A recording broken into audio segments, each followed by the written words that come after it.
Mahal kita. I love you. There you go. Abibi, Moreno You know what it means, artiin, chat. You Moreno guys are artiin. Filipinos in the chat mainly. A lot. Moreno suruh artiin. Moreno. Translate. Terima kasih. He says thank you. Gitu ya mana? Is that what you said? Yeah. Banget lah katanya. He says, and Man says itu artinya he benar loves ya. her very Benar. much. Tapi Moreno balik lagi ke Moreno. He can speak Tagalog. Jawabannya apa tuh? Apa? Derby apa? Ada What nama derby? What untuk derby is this pertemuan Bigatron kalian. Onyx match? Give us a name. Apa? Tadi ada yang bilang champion derby. Champion bisa juga derby. Ooh. Derby Power Ranger kan? Karena Power Ranger Ranger derby. merah lawan Ranger kuning Because gitu. it's the Red Ranger versus the Yellow Iya, Ranger. ada Ranger emas juga And kan. the Gold Ranger is Makanya casting. Jadi kayak derby Power Ranger. So it's the seru Power deh. Atau enggak Ranger derby. No, we're not beras using ya? that, bro. Aduh, banyak nama derby-derby bisa kalian nanti voting ya di kolom Ya komentar. voting ya teman-teman semuanya ya di bawah ini. Asik. Ya. Tapi ini kita menang dari 2-1, Biget Troopers sudah happy banget. Kalian juga pastinya happy. Dan apa yang ingin kamu sampaikan dengan kemenangan ini Moreno? 2-1 dengan Selena Moreno.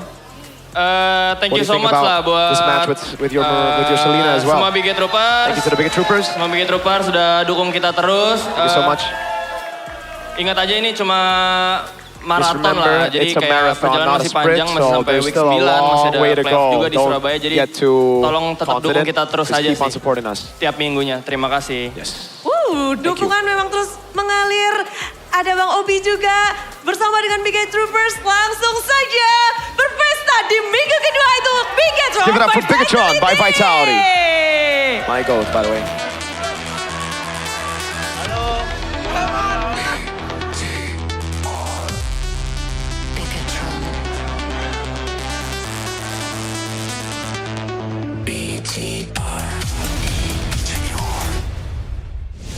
And that is it with the interview with Bigatron up on stage. But up on this desk, we have Shogun. How you doing?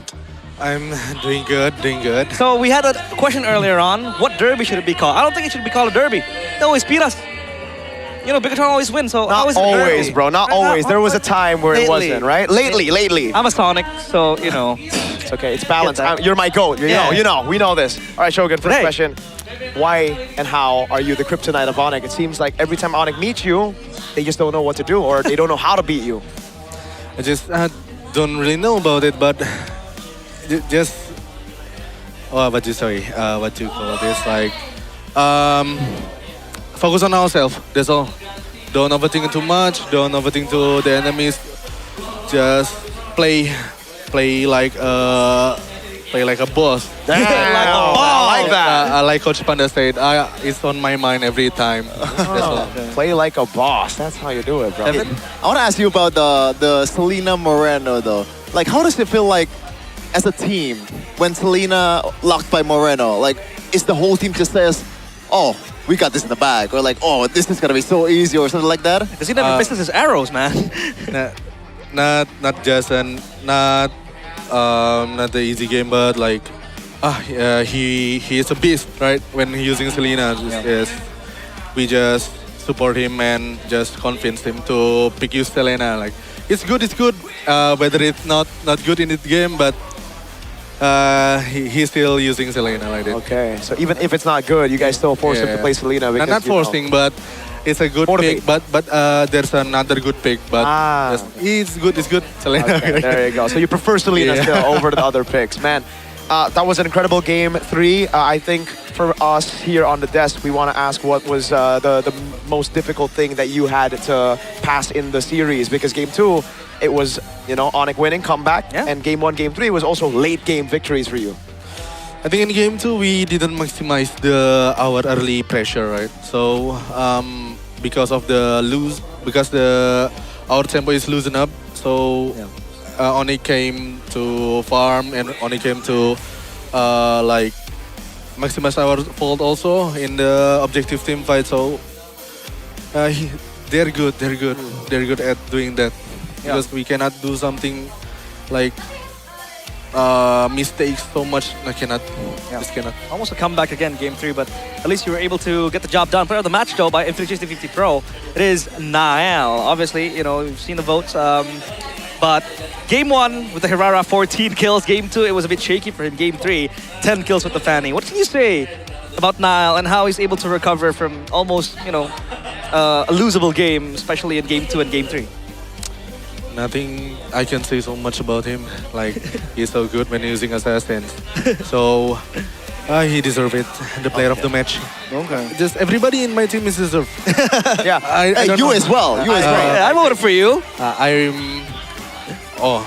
Four of them is very amazing. Oh. Hey, this guy is so humble. Yeah, Super humble that's king. Maybe that's why you're co-ed's favorite. You know that, right? he told me in a podcast. But to follow up on the assassin meta, now you're unfortunately put into like really boring picks, quote unquote. I mean, compared to the previous meta where you were on Arlet, on Sora. Now you have to play Beleric, Uranus, and it's Beleric and Uranus, the only two heroes you played in the series. What do you think about that? It's okay. We just want to win. It's the best pick for the meta right now. So I'm not thinking about that too much. Like the highlights or nothing. I just want to just let my friends play like that. Okay. Just take the damage. How do you adapt to tanks after playing carries for so long? Because I think a lot of players struggle with that, right? When they're playing carries, when they play tanks, they don't do too well. Yeah. But you play really well on everything.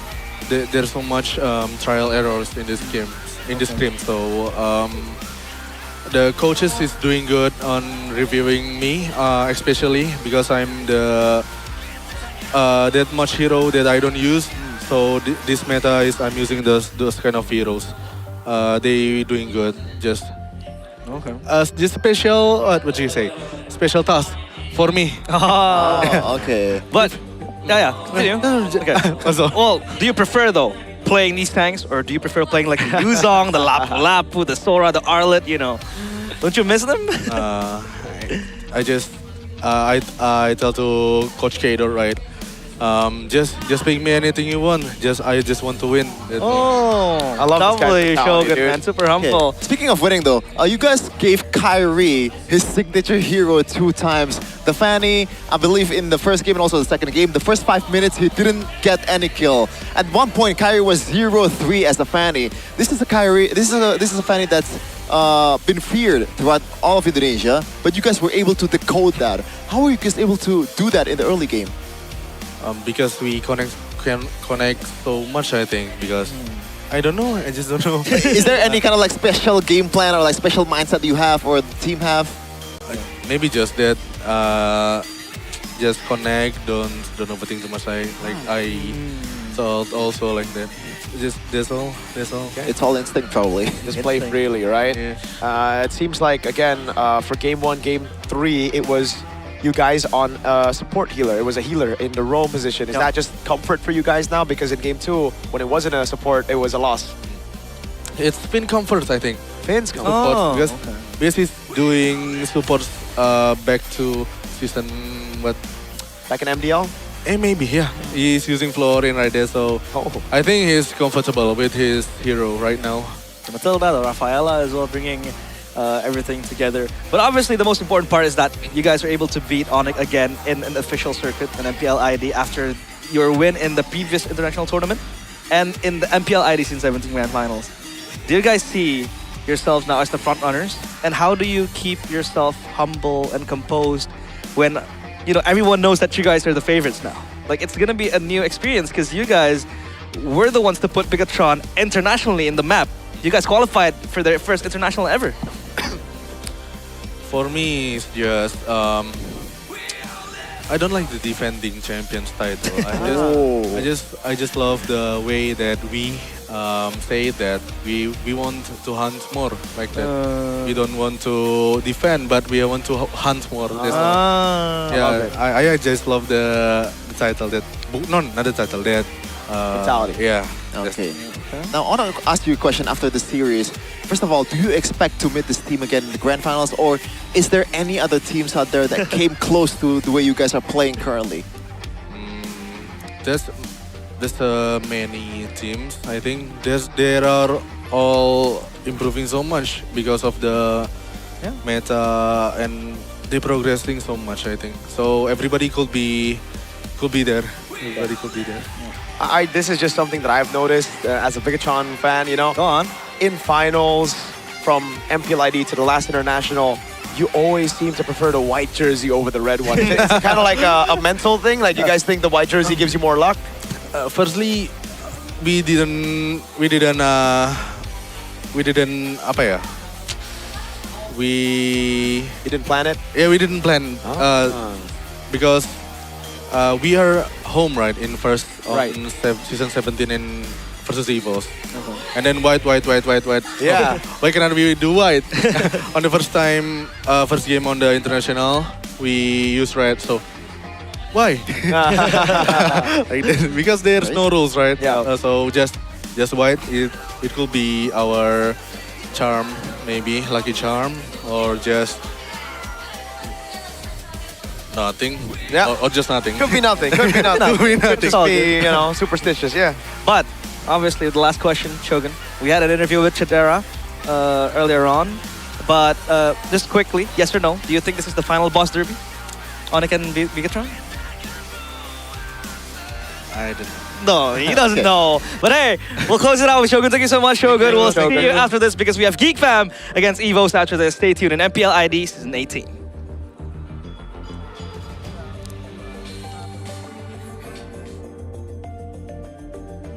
Lari terus ke arah puncak tertinggi. Ku takkan berhenti. Hanya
Cultured by Todak.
Di tim yang paling susah itu nyatuin semua di tengah perubahan yang nggak ada habisnya. Kami bukan lemah, kami cuma belum searah. Menang atau kalah itu biasa, tapi ingat satu hal, kita itu keluarga. Waktunya konsisten saling percaya. Sejak kapan Navari jadi CEO? Hah? Lalu diam, Ming. Mending lihat ini. Yang ini murahnya beneran. Bantu kita naik level barengan.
my judgment!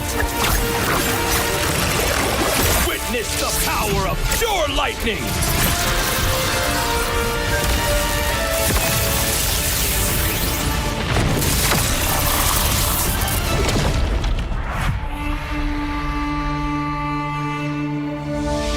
All that lies below is under my vigil.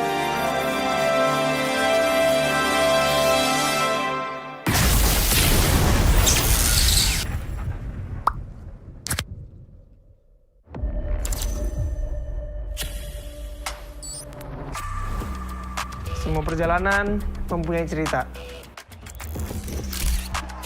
Dan semua orang ingin menjadi pahlawan dalam cerita itu. Menjadi seorang pahlawan bukan hanya sekedar menang perang, namun mampu mencari modal untuk berperang. Oke. Hanya modal gold. Pet sekarang modal gold gampang kena comeback. Pahlawan itu butuh pengalaman. Pengalaman berseason-season adalah hal paling berharga. Alah, pemain tua, mekanik tua, masih main raja-rajaan.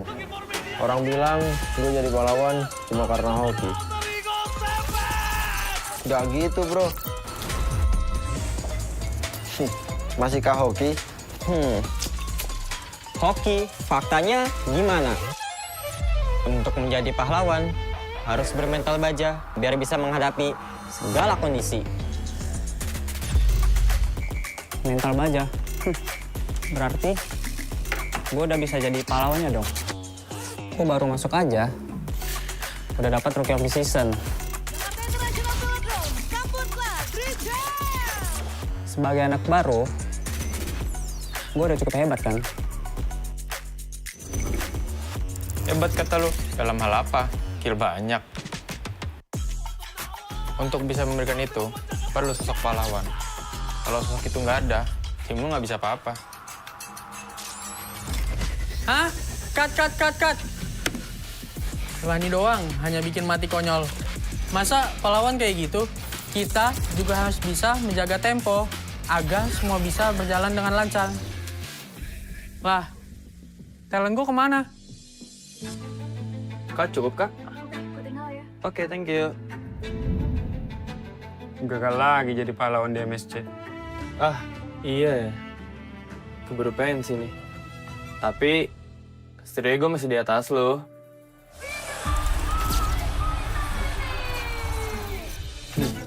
Oke doang lo itu mah. Season ini nggak akan semudah itu. Yuk, mulai syuting. Nih, baca dulu.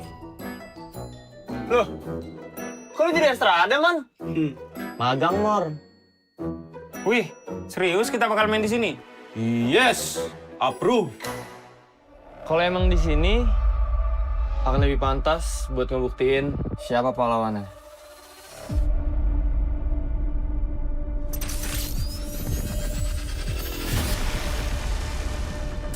Persiapan kita cukup. Kita berpengalaman. Kita harus sesuai target. Kita punya mental. Kita nggak butuh waktu lama. Kita memiliki inisiasi. Kita bisa mengatur tempo.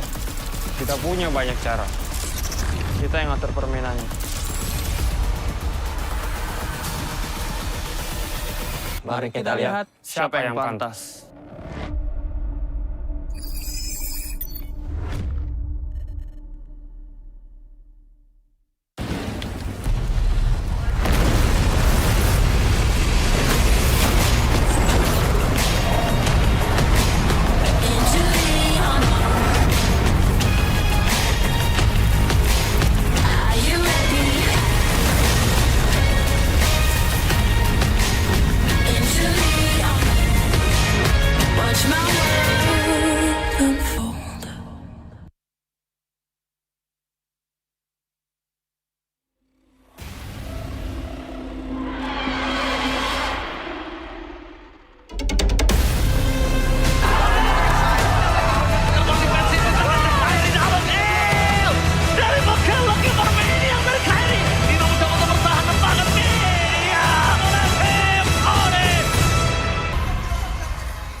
Own this, cultured by Todak.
Di tim yang paling susah itu nyatuin semua di tengah perubahan yang nggak ada habisnya. Kami bukan lemah, kami cuma belum searah.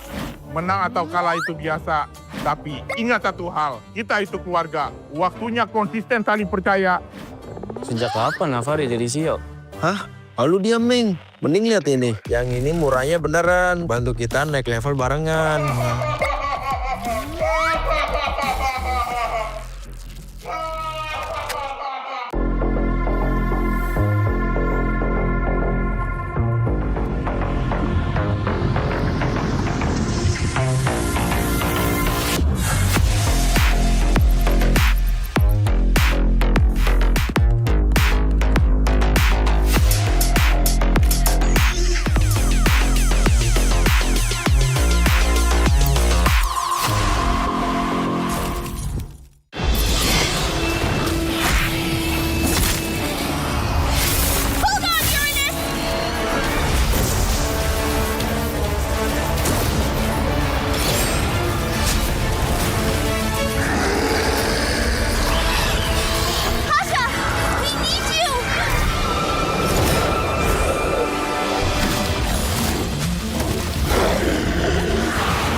Judgment! Witness the power of pure lightning!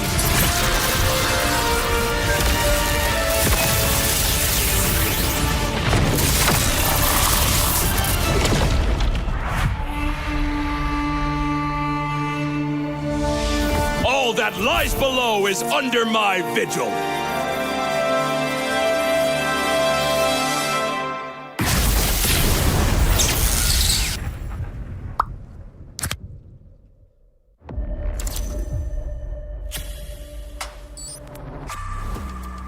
Semua perjalanan mempunyai cerita. Dan semua orang ingin menjadi pahlawan dalam cerita itu. Menjadi seorang pahlawan bukan hanya sekedar menang perang, namun mampu mencari modal untuk berperang. Oke. Hanya modal gold. Patch sekarang modal gold gampang kena comeback. Pahlawan itu butuh pengalaman. Pengalaman berseason-season adalah hal paling berharga. Alah, pemain tua, mekanik tua, masih main raja-rajaan. Orang bilang gue jadi pahlawan cuma karena hoki. Gak gitu, bro. Masihkah hoki? Hoki, faktanya gimana? Untuk menjadi pahlawan, harus bermental baja biar bisa menghadapi segala kondisi. Mental baja. Berarti gue udah bisa jadi pahlawannya dong. Gue baru masuk aja, udah dapat Rookie of the Season. Sebagai anak baru, gue udah cukup hebat kan? Hebat kata lu, dalam hal apa? Kill banyak. Untuk bisa memberikan itu, perlu sosok pahlawan. Kalau sosok itu nggak ada, tim lu nggak bisa apa-apa. Hah? Cut. Rani doang, hanya bikin mati konyol. Masa pahlawan kayak gitu? Kita juga harus bisa menjaga tempo agar semua bisa berjalan dengan lancar. Lah, talent gue kemana? Kak, cukup kak? Oke, thank you. Gagal lagi jadi pahlawan di MSC. Ah, iya ya. Keburu pensi nih. Tapi, setidaknya gue masih di atas lo.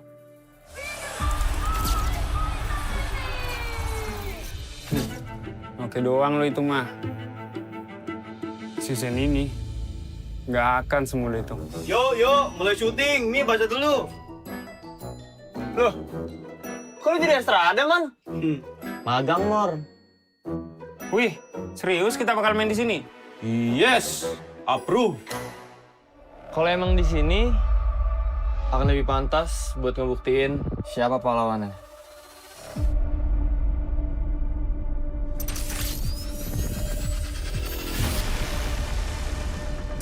Persiapan kita cukup. Kita berpengalaman. Kita harus sesuai target. Kita punya mental. Kita nggak butuh waktu lama. Kita memiliki inisiasi. Kita bisa mengatur tempo. Kita punya banyak cara. Kita yang ngatur permainannya. Mari kita lihat siapa yang pantas.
This, cultured by Todak.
terus berlari, terus ke arah puncak tertinggi. Ku takkan berhenti, hanya sampai di sini. Kemenangan abadi menanti. You know we won't miss if we unite our focus. And if you haven't noticed, we all live. Nyalakan apimu, hadapi semua tantangan, hadang semua serangan, jatuh bukan halangan. Bakar semangatmu, janganlah engkau menyerah. Kita akan buat sejarah. We all this, we won't miss. We all this, we won't miss. Saatnya beraksi, jalani ambisi. Aku kan menyawakan hari ini. You know we won't miss if we unite our focus. And if you haven't noticed, we all live. Nyalakan apimu, hadapi semua tantangan, hadang semua serangan, jatuh bukan halangan. Bakar semangatmu, janganlah engkau menyerah. Kita akan buat sejarah. We all this, we won't miss. We all this, we won't miss. We all this.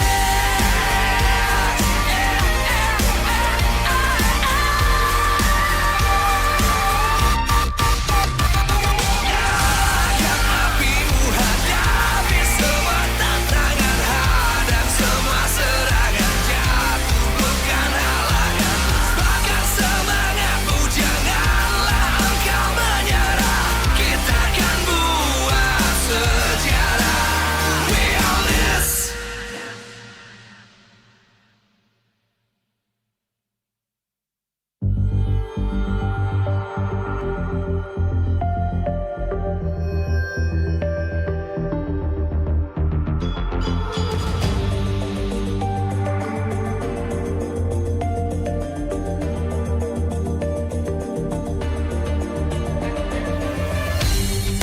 Aku kan berdiri dan terus berlari, terus ke arah puncak tertinggi. Ku takkan berhenti, hanya sampai di sini. Kemenangan abadi menanti. You know we won't miss if we unite our focus. And if you haven't noticed, we all live. Nyalakan apimu, hadapi semua tantangan, hadang semua serangan, jatuh bukan halangan. Bakar semangatmu, janganlah engkau menyerah. Kita akan buat sejarah. We all this, we won't miss. We all this, we won't miss. Saatnya beraksi, jalani ambisi.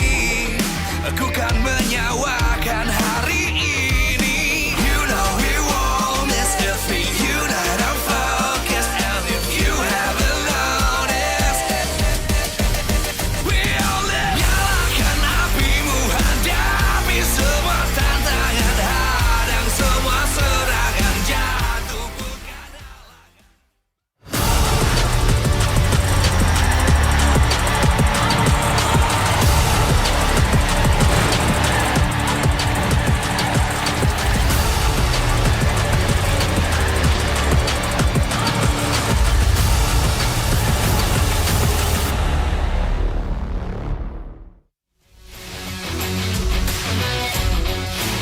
Live from MPL Arena, Jakarta. MPL Indonesia Season 18 is powered by Moontalk. Supported by Esports Federation of Indonesia. Presented by official gaming phone, Infinix. Official e-wallet, GoPay. Official gaming chair, Toda. partner in esports. Aqua, Telkomsel, by you, IndyHome. Good time, so good. We own this.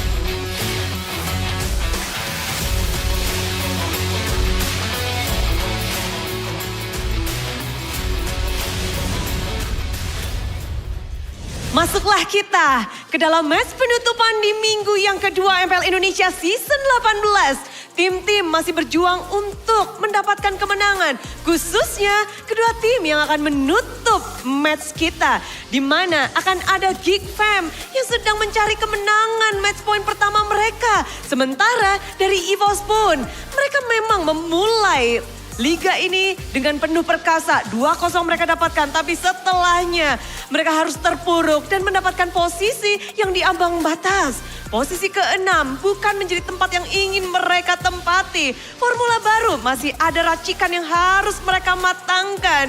Dan mengingat kematangan dari kedua tim ini, semuanya jadi bertanya-tanya bagaimana mereka akan menjawab satu sama lain. Geek Fam dengan 0 kemenangan match, mereka masih ingin membuktikan diri. Dan kita pun melihat bagaimana mereka berusaha di setiap matchnya.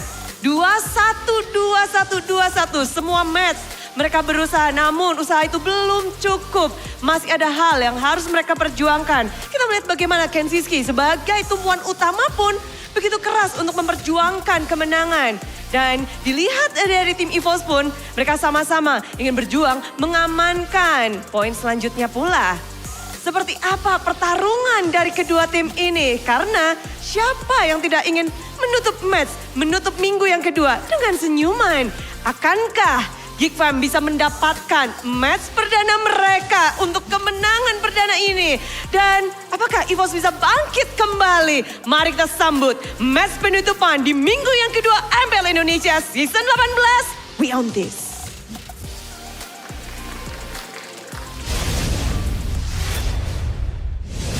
After a grueling match 2, Onyx against Bigatron, it was front to back. Back and forth game. It was insane. Obviously, Bigatron are the ones to win it. We're gonna enter the last day to finally welcome EVOS against Geek Fam. And what could be a make or break it game for Geek Fam and for EVOS too. So if we realize, Mirko and Chef Fam, how are you feeling heading into this game? Now feeling very good because there is a good chance that this is gonna be a 0-4 start for Geek Fam, just like Dewa United. And crazy enough, the first 3 games, or the first 3 match, the way we lost, 1-2, 1-2, 1-2. Ooh. Are you serious? Are you serious right now? No, he doesn't look very happy. Okay, I just want to tell you guys back at home who are watching this after that banger, BTR Onyx, you guys right here, I want you guys to bring it all the way down, right? Because do not expect that level of execution or drafts here. We're gonna see my GOAT Aldo versus my GOAT Airpong. A lot of respect there, but they're both very low on morale. So again, they're fighting at the lower half of the standings right now. So obviously, gonna be very different. Honest voting by Infinix GT50 Pro. What does Geek need to do to win against EVOS? A, play more calculated. B, limit Albert's farming space. Or C, win the gold lane matchup. Personally, I think all of these options are way too general, but C seems to be a promising approach because Adelan hasn't been performing to his best. What do you think, Chef? I would go with option D and drink more coffee. What the hell is this morale, bro? Look at this. I mean, from the looks of it. I literally told you that the morale was low, bro. Chevin, cut them some slack. It's like the last match of today. It's 8 in the evening. Whoa. Okay. What you saw? No. So let's actually talk about the audience topic forwarding by Infinix GT50 Pro. Okay. Yeah, I gotta pull it up again in the VOD to see what was actually the options there because I missed it out completely. I believe A was play more calculatively. Yeah. And I think I agree with that, especially with the way they use this Barats, man. Because these two teams, they have something in common. They are Barats-centric. Well, Barats-centric. Yeah. That is actually true. Both force Barats and both are...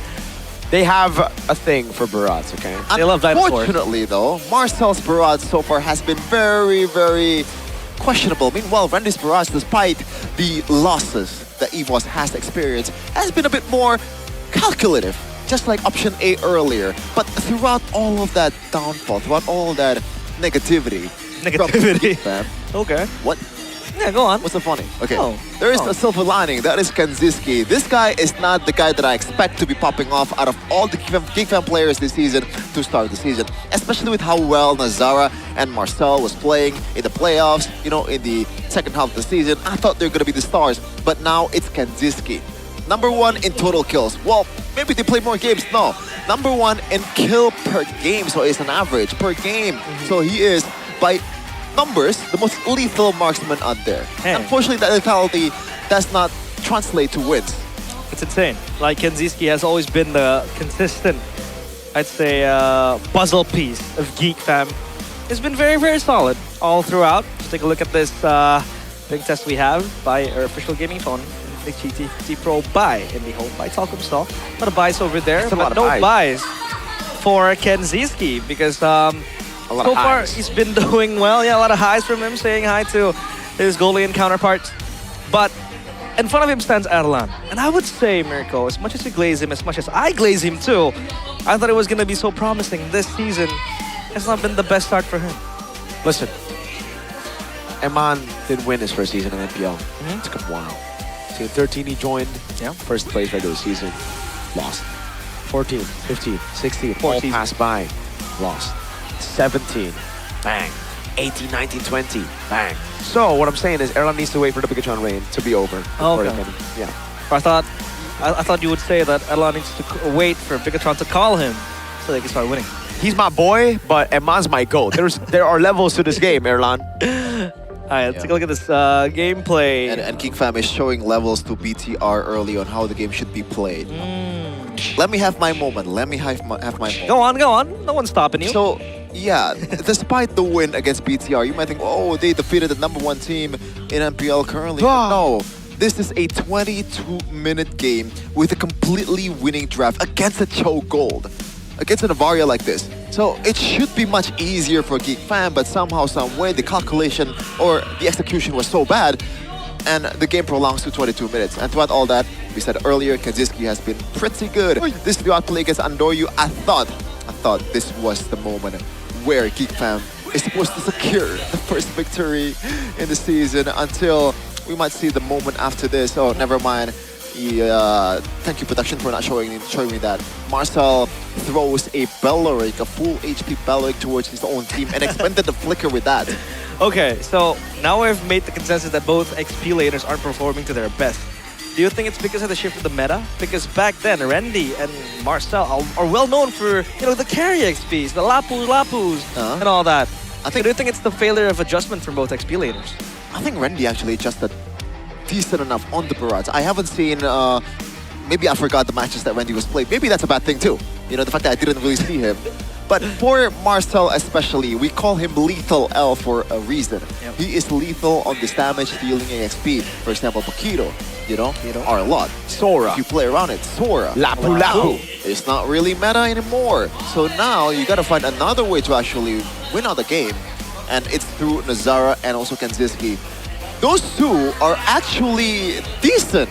They're very good, bro. Especially Kanziski. Nazara, the Lord Steals and all that. He's good. He was really good. So I don't really get what is wrong with GeekFam aside from the draft has been, I'm sorry, Airpong, you're my boy, but I don't know. I agree with you. I think the drafts have been very lackluster, and it's been the same for our boy Aldo. Aldo, come on, man. Lock in. As we welcome the 5 Tigers that will take on the stage Randy, Albert, Riza, Mueza, and Erlan. With G on W sent down to MDL, it's Riza's time to shine. Here we go, the White Tigers of MPL ID, reformed, refined, now with the new lineup, back at it again. Will they be able to get a win, putting them at 2-2? This is EVOS! New ammunition has been deployed for the White Tigers with the same pillars. Mueza and also Riza, the 2-mid duo with Albert as the star of the show. Meanwhile for GeekFam. Still the same 5 players again. But will they be able to tackle their problems that have been looming past them at the start of the season, Marcel, Nazara, Aboy, Audi, TZ, and Kenziski, ready to take on the White Tigers. There's been a system breach. The man who's been standing up tall even when the team has fallen, Kenziski. Can he carry the team back to their glory days, back to their winning ways? Audi, TZ, Aboy, Marcel, and Nazara, the two promising talents here to back him up. This is Geek Fam. Third place once again in the Velodrome. For the third time. A lot of people, a lot of other teams might celebrate that, but Geek Fam, it has to stop. It has to stop. The standard is not like this. Yes, the war crime general is no longer here, but still, you gotta do it somehow, some way, man. The way they're playing, it will stop, but it will not be a top 3 finish. They might stop. They might end up 6. Who knows? Or 7. Yeah. Or 7. Or 8. 8-2. Or 9. One thing Geek Fam has over the coaching staff of EVOS, though, they got more inches.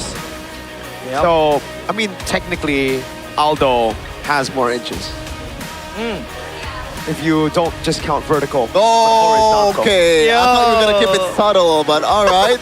All right. Listen, all right. he's our boy. That's the only guy we can actually like kind of diss. That's true. Because there's like, that's our boy. That's true. We have extra points with him because he can't be like, I hate you. We can, but like we're cool. You know. I've seen it firsthand too. Yeah. He's been. You've seen it firsthand. What do you mean? Yeah, without all the clothes. Hey. Oh, wait, what was supposed to mean, Jevin? I was gonna say fabrics, but fabrics. What the heck? That's a way to focus, but honestly voting in the GT50 Pro result. Okay, that's a blunder. It's B, limit Albert's farming space as the most voted option. But how do you even limit his farming space, right? Winning the tempo, winning the mid-prio. Getting a better matchup in the jungle too. And that is hard at this point. You gotta consider that Albert can also play the Fanny as well. And that's also a tempo hero. Currently, the Hirara and Paquito is topping the chart in terms of the jungle, but other heroes out there can still keep up with momentum in terms of just farming. Hell, Nolan and Yeast and Shin can actually keep up with Hirara and Paquito if you want to play it a bit slow. So, I don't know if the jungle matchup should be the focus, but Albert in-game should be the focus. Maximum focus now for Geek Fam towards Albert. By the way, who has been performing as expected, right? Consistent with Evos. But the man on your screen, Audi TZ. Kaja. How would you rate his performance so far with his comeback? I would rate it. Okay, let's throw away the record or like the winless form of Geek Fam. I think I would rate it at least a solid, maybe 7.2 out of 10. Okay. It might seem low for all of you guys out there, but 7.2 for me is pretty high. But we're gonna look at the top 5 roamer total assists though. Topping the chart is Fane.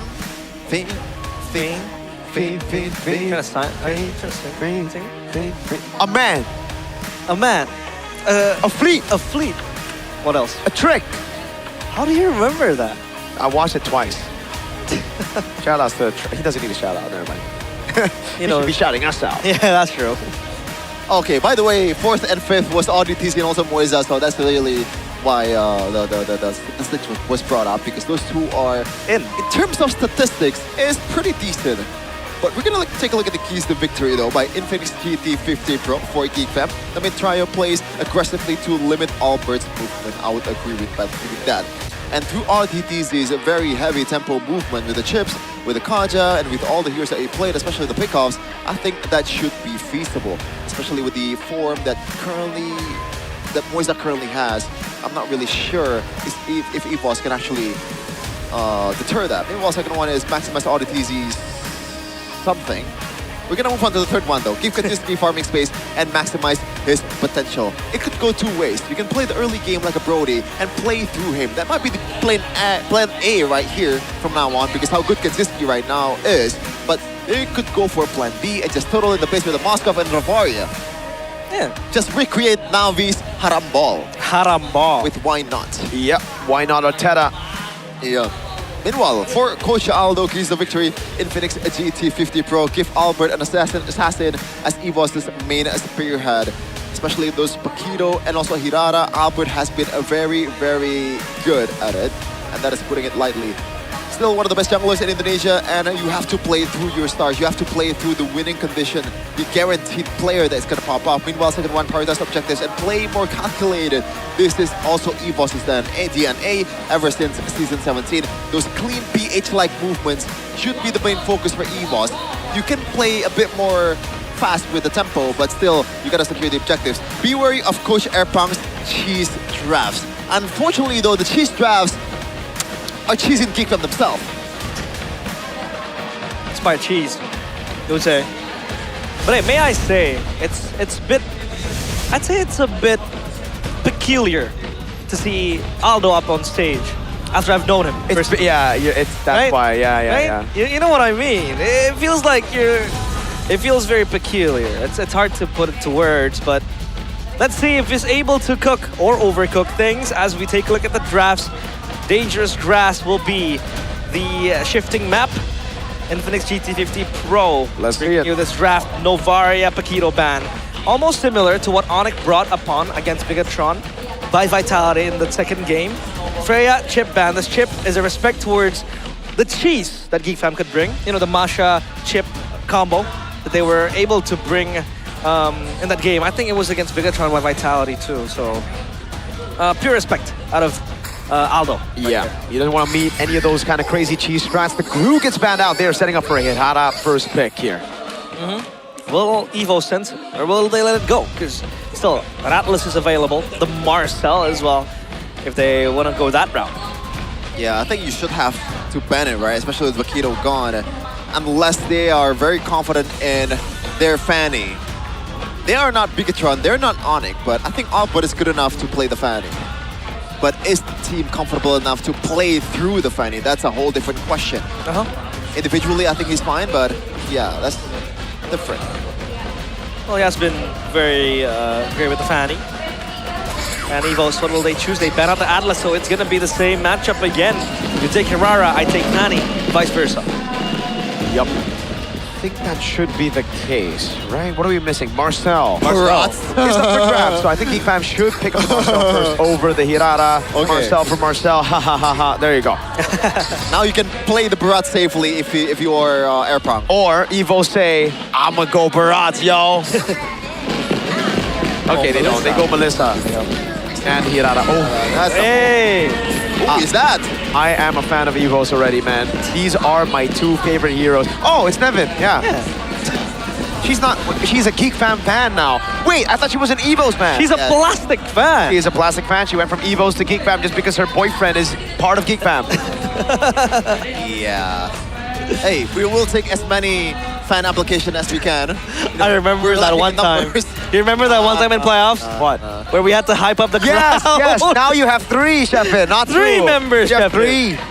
You have three. Once a geek, always a fan. Once a geek, always a fan. Come on, Shepard. To relive that experience, dude. That was fun, right? That was fun. Well, it's fun when I did it, but when I watch it again, it's not so fun. Okay, Uranus, anti-Barats, I'd say a preemptive as well to a possible Barats Evos wants to bring. But they go for the Eudora as well. As a stopper for this Hirara, they take the Rafaela early. Yeah, and this is a flex Rafaela too. It doesn't necessarily have to be a Gomber Rafaela as well. So EVOS has a bit more cards to play in the second phase here. But a very honest approach for Geek Fam right here. Knowing that the Marcel is going to be a bit more vulnerable if Eudora gets picked.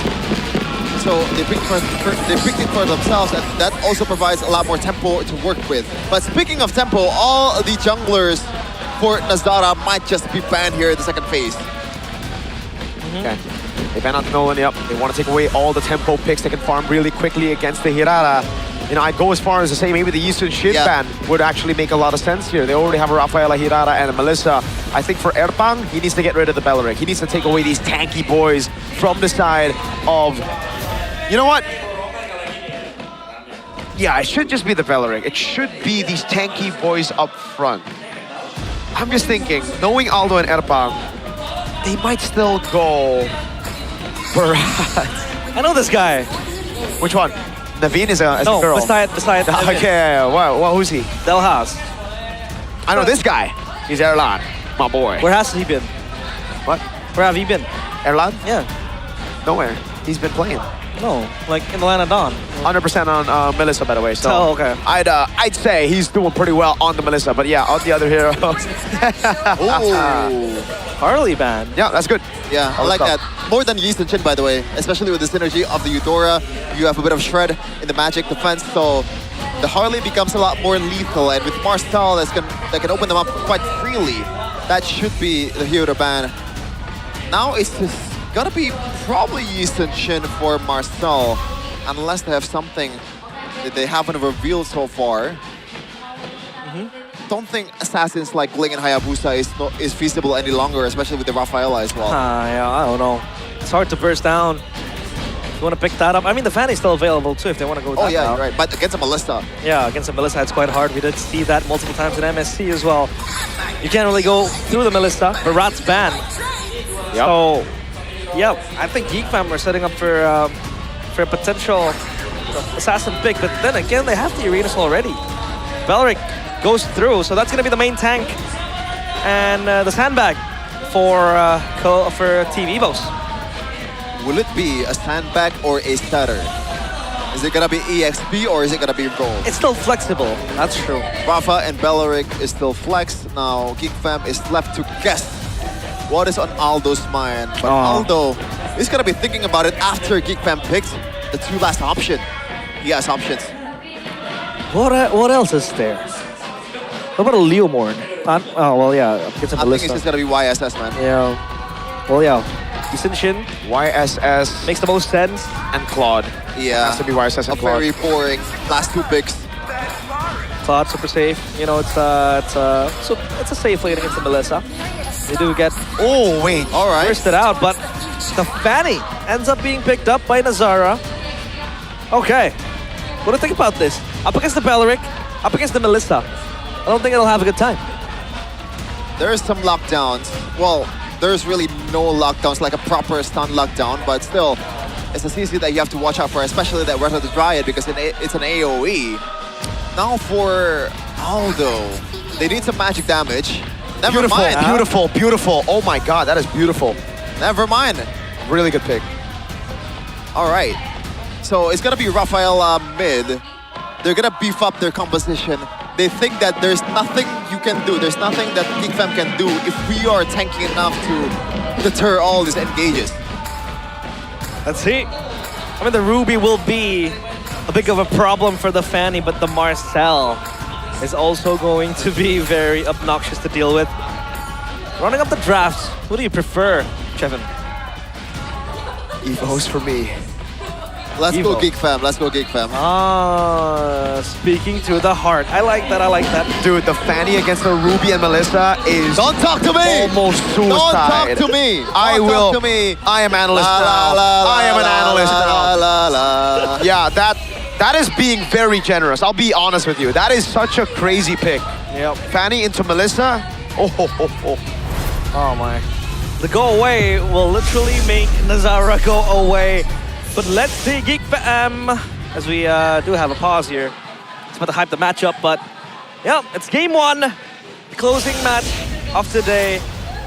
So we'll take a slow breather as we try to troubleshoot the ideas and the problems. Thank you very much for being patient with us. But yeah, what angles do you see the Fanny making a play, right? Because if you want to go straight, there's a Belric waiting for you with the lockdown. The Rafaela can kind of deter that burst with the heal. The Ruby with the mini stuns. And then you have, you know, Melissa just doing her own thing with the go away. So how are you supposed to function as this Fanny?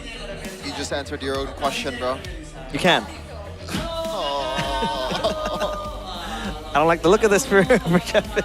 Dude, these drafts have been like pretty weird, not gonna lie, for Geek Fam. But there is no way Nazara ain't comfortable playing Eastern Shin, right? There's no way Nazara... Yeah, no, he played Eastern Shin. Yeah. But it would have been too safe, so to be fair, they kind of have to go crazy. If they go Eastern Shin, it's not any better. You don't want to go front to back against a composition with this much healing. That's true. But here we go. Geek Fam against Evos. Game one of match 3 today. Let's see if Nazara and Co can make it work. Here we go. Erlan on the QC, Melissa on his very comfortable pickup. This is going to be a free lethal wanderer. Nazara started orange. Oh, maybe, yeah, it is. Albert picking it up. Just small wins all over the place for EVOS, and it looks like there is literally no believer at all. Don't worry, you got Naveen. You got Naveen. You got Naveen. Chevin. Chevin! Over there. Ranger Ermas just shouted Chevin out for being the only believer in Geek Fam. Yeah. Champion. One of my favorites saying, cope and hope in both of nostrils. Each of nostrils, left and right. Yeah. But emblems by Bayou, as you can see here. It's gonna be both Wilderness Blessing for both Boy and DZ. So they want to play fast here. They know that the early game tempo has to be secured against this kind of composition. Barkin Hunter for Erlan as well, despite going up against a Fanny, despite going up against a Boy. The reason why, he has a lot of peel, he has a lot of healing as well. I think he knows that he's going to snowball too. That's the main reason, right? So we'll see. With Turtle number 1, Nazara has purple buff. He decided to take the purple buff second. Goes into the mid lane, trying to get prio. Rizza is a bit too smart for that with Mueza. That's level 4 on the Rafaela now as they look to corral over. Rendy doing a good job. Getting past Marcel. Mueza getting healed back up. Now to poke. They go on to Marcel with the consecration to pull back as well. With the holy bat. What? Okay, they missed their skill shots rather than the I'm offended, but I think this is a free turtle for Geek Fam. They go all in on the Uranus, and Blazing Knight comes around for Geek Fam. EVOS, why are we going in on Uranus? Hello? Yeah, especially after the Purify is expectedly going to be popped up. So the amount of resources that's burned for that was pretty puzzling. And even then, if I were EVOS, I would be happy, or I would be content with losing out on the first objective, man. That's a bit weird coming in from EVOS. I think they overestimated the damage. I mean, they did have that damage, but you don't really have that instant burst, not with the Rafaela being in the mid lane. So you can't really take the Uranus down. That's Purify burn at least, so maybe that's something, but there won't be any action. 30 seconds onwards. Up top, it's just a safe lane for Erlan to farm up as the Melissa. And you can see, cut waves being done by Marcel. Not much happening, but Erlan subject to a dive. No, it's just a bit of poke. Yeah, they want to hit on the turret a little bit. Yeah. I'm still so thrown off by that decision by EVOS to go on Marcel. Yeah, especially for a team like EVOS, which is really known for their objective-taking prowess, right? They just corral around that Y-Bush and somehow didn't really do anything with their resources. And Kanziski, good thing he's being active though. Rotating around the map, I don't know if that was necessary, but in the end, he didn't lose out on much in the top lane. So far, there's nothing on the board. Rapid Giant, taunt, flicker out, healing comes around. Oh, Mueza gets away with literally 1 HP for a bit there. AudiTZ up top, trying to farm off of Erlan, trying to relieve some pressure off of the Claude, and it will still be a whole wave that Erlan gets, but Kenzie, oh dude, taking so many hits on that turret. Okay, well, at least Erlan is super safe, especially with the go away. There are a lot of heroes that really wants to dive and get close towards the Melissa. First item completed for Nazara is going to be the Hep to see, so expect more damage coming in from the Fanny. Incredibly slow game so far for especially Geek. Maybe until now. Oh my god. A pull back into the Holy Baptism. Good pick off from EVOS. Rendy still has it. Oh, what? Solo kill! Erlan finding Kenziski. We thought he was going to be the man to put Geek on the map, but it turns out Erlan's just better. How we need a replay. Did that happen? And I want to check the item too, because usually in this kind of matchup, you build a warrior boots, and that usually means that it's mostly just gonna be a bit of trade here and there. There's no actual kill pressure from both marksmen, man. Well, I want to see the item. Kenziski does have the warrior boots. Oh, he does? And he has also completed DHS. What? Erlan has the Corrosion Sight, so maybe he has that extra, tad bit of damage with the slow too, but yeah, unexpectedly, losing the 1v1 against the Melissa. Let's see if this is going to cost even bigger damage, because now Erlan has a pathway to just push out the waves towards the topside turret. This might be a dive on towards Marcel. Holy Baptism missed it. Yep. By the way, that was before that was a massive miscalculation by a boy. Knowing he can just trade some damage with Riza and also Randy, he didn't expect the Ruby EXP to pack that much punch. And I can understand that, but you have to be a bit more careful from now on. Yeah, and I'm offended over on Audi TZ as well. Nazara still doing a good job though, keeping the gold lead from exploding to the side of EVOS. Geek Fam, really impressive stuff. The fact that they lost out 2 kills, a turtle as well as a structure, but they're able to keep the gold lead like right here. It's dead even. Yeah.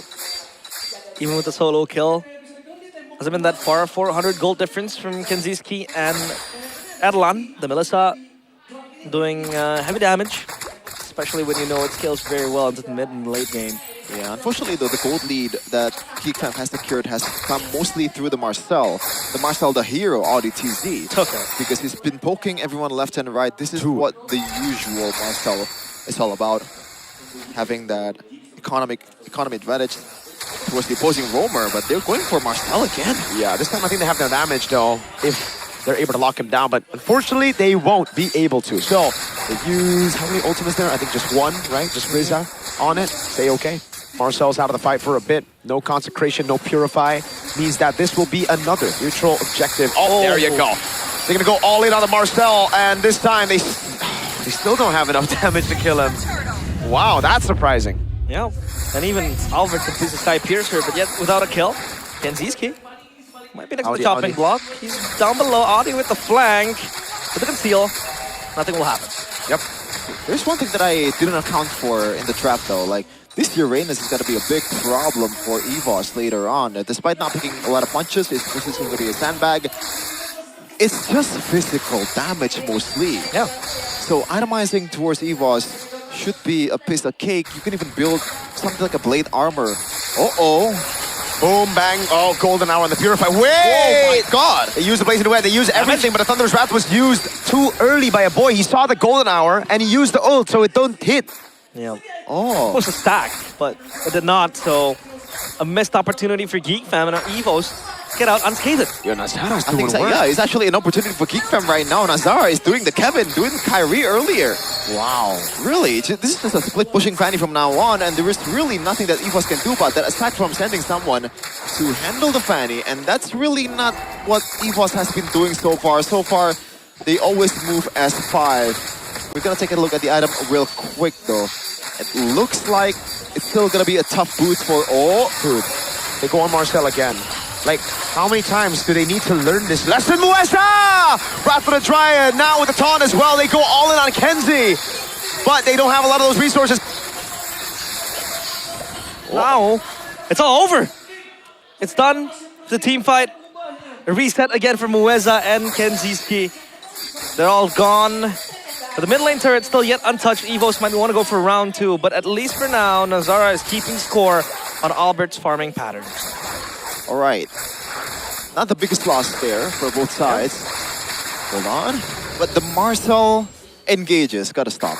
Like, they know it's a Uranus, my guys. Maybe they kind of lose this window already. They want to burst down the Uranus in the early game just to make the Uranus as bad as possible in the mid game, right? So that way, you know, they have much more, I guess, like, it's easier to play with the front to back. Nazara. Marcel cannot just scout easily. But now, Nazara.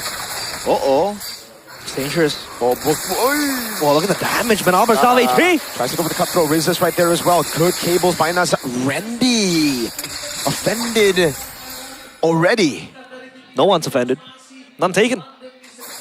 Only 700 gold lead though for EVOS, and this is again very, very slow game for Geekfam, especially so far. Only 1 kill secured for Kenziski, but he got killed 2 times, man. That's not the usual Kenziski KDA. He's the leader in kill per game so far. Yeah. This season. Yep, look at the holy healing though. The Lord Dance is beautiful, but the wave up top is building back for Geekfam. It's actually good for them. Yeah, EVOS so far. Looking to target the Lord. Holy Baptism.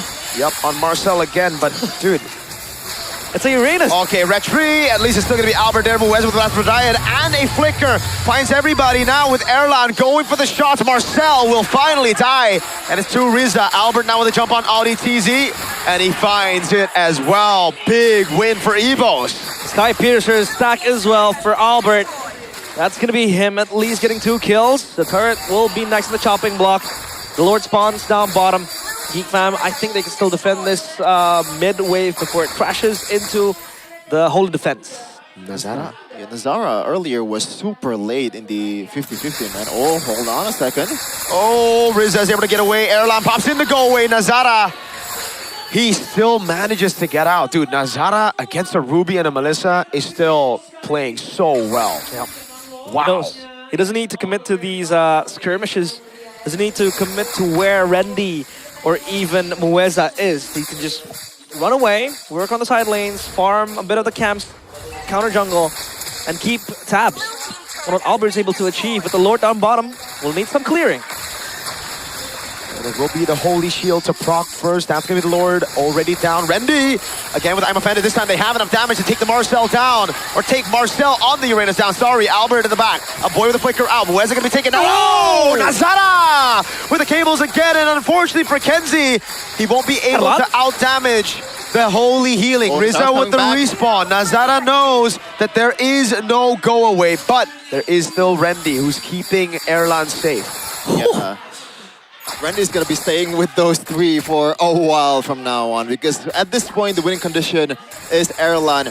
You don't even have to keep tabs on Albert. Yes, he got killed earlier, but he is not the main carry right now. Albert has to function individually from now on, and Erlan has to be the guy that is protected. Oh, Albert knows. Albert Rabob. He's going to be able to run away. That's Nazara, at least. But this Melissa becomes a problem now, and they need to address it. The only ones who can really access the backline would be the Claude, with the Fanny too, but the go away will always be so vital in just alleviating the pressure, the kill threat towards the Melissa. Has the Malefic gun completed too, so that's extra range to hit the muddles. And let's see, last item should be the Wind of Nature for this Melissa. Yeah, I think the only way for EVOS right now, not EVOS, GFAM to actually win a team fight is to Marcel, to exhaust a lot of resources that is supposed to be used when they are appealing for Erlan, so that Nazara and the whole team can actually dive, because Moizar with the Dryad, Brandy is just there with the instant CC lock, can be chained as well with Rizza if it gets an easy CC towards Nazara. So it's not easy still for GFAM currently, and that's a Wind of Nature buy for Kenziski before the Trinity? No, he completes the Trinity already. Oh, it did? Okay. Yeah. DHS, Gold Staff, and Fusion Sight. So Mueza will tank the damage, and it seems like Marcel is en route to the Dominance Ice. Down bottom, though, that wave is crashing. Yeah, this is free, because again, they can't really go in. Pops to go away, Wrath of the Dryad taunts him all up now with the Golden Hour, but he's gonna get taken out before he can do anything about it. Now the cables into the back, but the go-away's right there, and you cannot penetrate. Oh, Randy! And I'm Offended Erlan with the flicker in forward. Albert gets the double. It is a win again. Oh, whoa. Kenzie with the BMI back. Now it's a hunting game. I think Albert just wants to delay the recall, because if he's able to, never mind. Kenzie gets to recall. Lord not spawned in just yet, but Evos will knock on this base turn in the mid lane. They might actually just go for the end right here. Oh, he's back up in 2. That's gonna be Erlan jumping in. Oh, Holy Baptism catches him. Rizza saved that all the way. And that's game number 1 to Evos. A simple finish to a simple game. Evos takes game 1, GFAM botch at team fight in the Lord pit. And now they're on the back foot. Oh man, and you could say as well, the Golden Hour was actually killing Nazar instead of helping him. Yep, freezing Nazar in place, and that gives a lot of time, a solid 3 seconds for Randy to actually prepare for the Donwan Wolf King. And the guy that is supposedly carrying GFAM, or supposed to carry GFAM in that moment, the Fanny, was bitten by his own team. Oh man, what? That was a solo kill, okay. Was Kenziski wasn't level 4 before that? Guess not. Oh yeah, he wasn't. He popped the Blazing Duet after. Yeah, he's trying to secure the card, I think, then Blazing Duet back right after, but still. Big mess up, and this is the winning moment. Yep. I don't know, for me it's like, yo, he does well on the Fanny, but I gotta say, dude, what are you thinking? It's a Melissa. Even Kyrie, even Onyx, dude, Onyx ban the Melissa when they're setting up for a Fanny. That's Kyrie. That's Kyrie. That's Onyx. Oh, and I feel like the Airpa, the Fanny comp is not really supported as well the as nail in the coffin was the Ruby. Bang. Yep. Yeah, at that point it doesn't matter if they don't have magic damage, right? It don't because matter if they have everything. Enough HP to work with. It does not matter once you go in. You gotta get CC locked, and you have enough damage to burst down at least a Fanny. Marcel is just, hey, we can address Marcel later on. If the Fanny just messed up one time, then it's really hard for you to actually win the game at that point. Yep. Well, I'll give you guys time to vote for your MVPs, but that was it was a slow game, but we finally saw, you know, the extent to the damage that they have caused. It feels like they're shooting themselves in the leg, right? With that Fanny pick up against Can I vote for Aldo as my MVP? What about Erpang? Oh, maybe even more so. Honestly, there's no more like benefit of the doubt for me. These are horrible drafts. Well, yeah, a bit of a question mark there. I mean, earlier on, I thought they weren't gonna be able to really burst down the Uranus with the lack of magic damage, but then it became irrelevant because then we just focus on the carries, we can just focus on the Fanny. And I think in the last golden hour, it wasn't really a way to save Nazara because Nazara came from like the left side.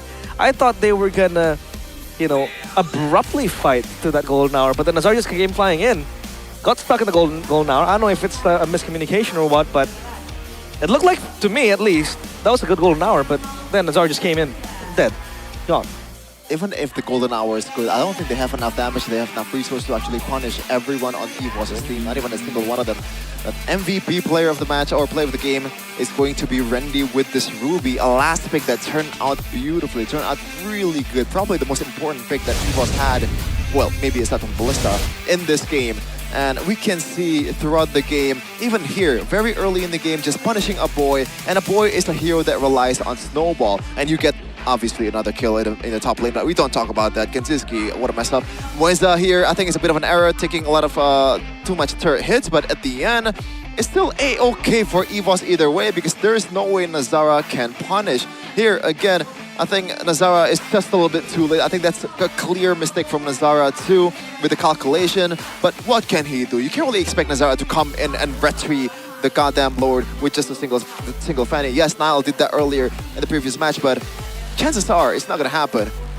Oh man, it's Albert just chasing everyone all over the place, and Riza, Riza is the failsafe. Has Riza even used the respawn? He did, yeah. Respawning Albert earlier on. When he died here, yeah. Okay. So, a lot of people might think that going for the Uranus might be a mistake, and in a way, to a certain extent, it is. But I think the idea for EVOS is to deny the Uranus scaling, because that's probably the only guy that needs to be solved out of everyone else on the GigFam team. Yes, they can just CC. They can just CC the Fanny. They can just catch the Eudora, and Kanziski will not be able to deal enough damage. But for Marcel as a Uranus, you know, this is the guy that supposedly exhausts all the resources away from EVOS. But that way, I feel the plan to just burst down the Uranus is really not that bad. And this is the last mistake that they did. Moisa with a solid old golden hour, catching 4. And what's the meme again? The saxophone that's playing louder and louder? What's that? What? Oh, do you not know that? No, which one? Okay. Not a saxophone memes, I know. Okay, there you go. Now this is the loudest the saxophone is played. And Randy again with a beautiful catch. Without any wave clear, without the blazing duet, Kanziski will not be able to clear the lane here, and it's all done and dusted. That was pretty quick. It doesn't feel like 14 minutes, to be honest. It's much faster. Was that Nazara not able to maneuver out of like the impending cable because he was cabling in full speed? I think it didn't have reaction time to kind of like shift his course. Might be the case, his trajectory, because like the golden hour was like on the tip of that. It was so close, so I don't think he had any. I don't think he intendedly wanted to dive to the golden hour. Even if it did, there was like the shield coming in from the Marcel, from Auditizi to reset the stun, but you get caught into like 4 players. It's not a fun time. Might be the case, but we can only guess. Yes, it takes a bit more time for the neurons to transfer. Neurons. Okay. To transfer all the thoughts towards your hand, you know, to actually... Neuron activation. I swear, man, I'm not even joking.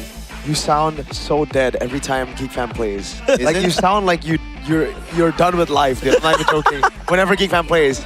When you're casting GeekFam games, I mean. It sounds like you're just there, you know? Like, you are there, but your soul isn't. You know what I'm saying? You something station? Oh, okay, I'm not doing it on purpose, actually. That was no, I know, but it's just funny. It's funny. It's like, damn. Oh. Well, we're gonna pray for better times, Chevin. Yeah. Just like that time where you hyped up the GeekFam crowd. Yeah. Let it all work out. It only works out if you're gonna end second in the league. Sends it to the Budapest sky. Sends it to the Velodrome stand. Oh my god, the 2 GeekFam fans at the Velodrome stand. Dude, make like your hairline and back up. Oh!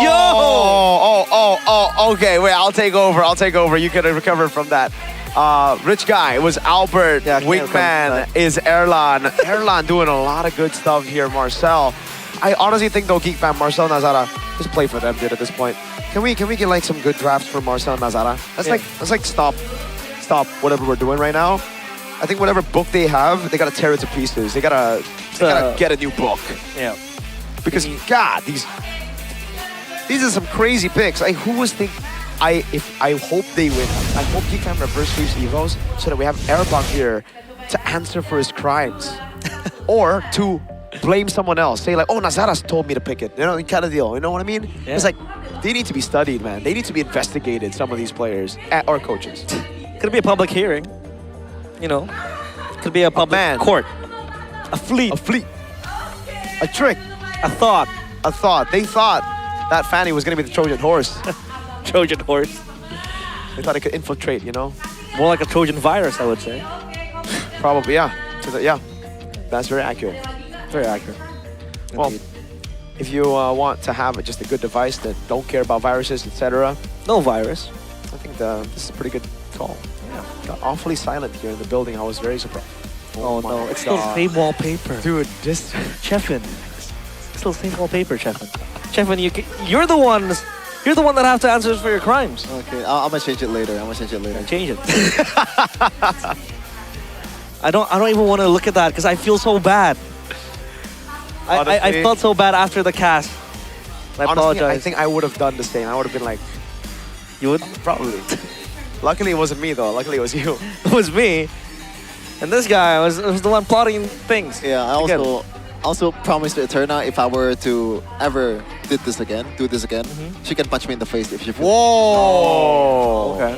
That's violent. Eterna, happy birthday, by the way. Hope you have a good 30-30. Can we get happy birthday Eterna in the chat, guys? Hey, maybe you can apparently get no one's wishing her a happy birthday. Infinix GT50 Pro for Eterna because it's the best phone in the business, man. It is the best phone ever for... best birthday gift. Pushing rank. I'll get her that for birthday Pushing gift. rank, pushing 30, pushing 40. Okay. What about pushing your own team to the bottom of the standings?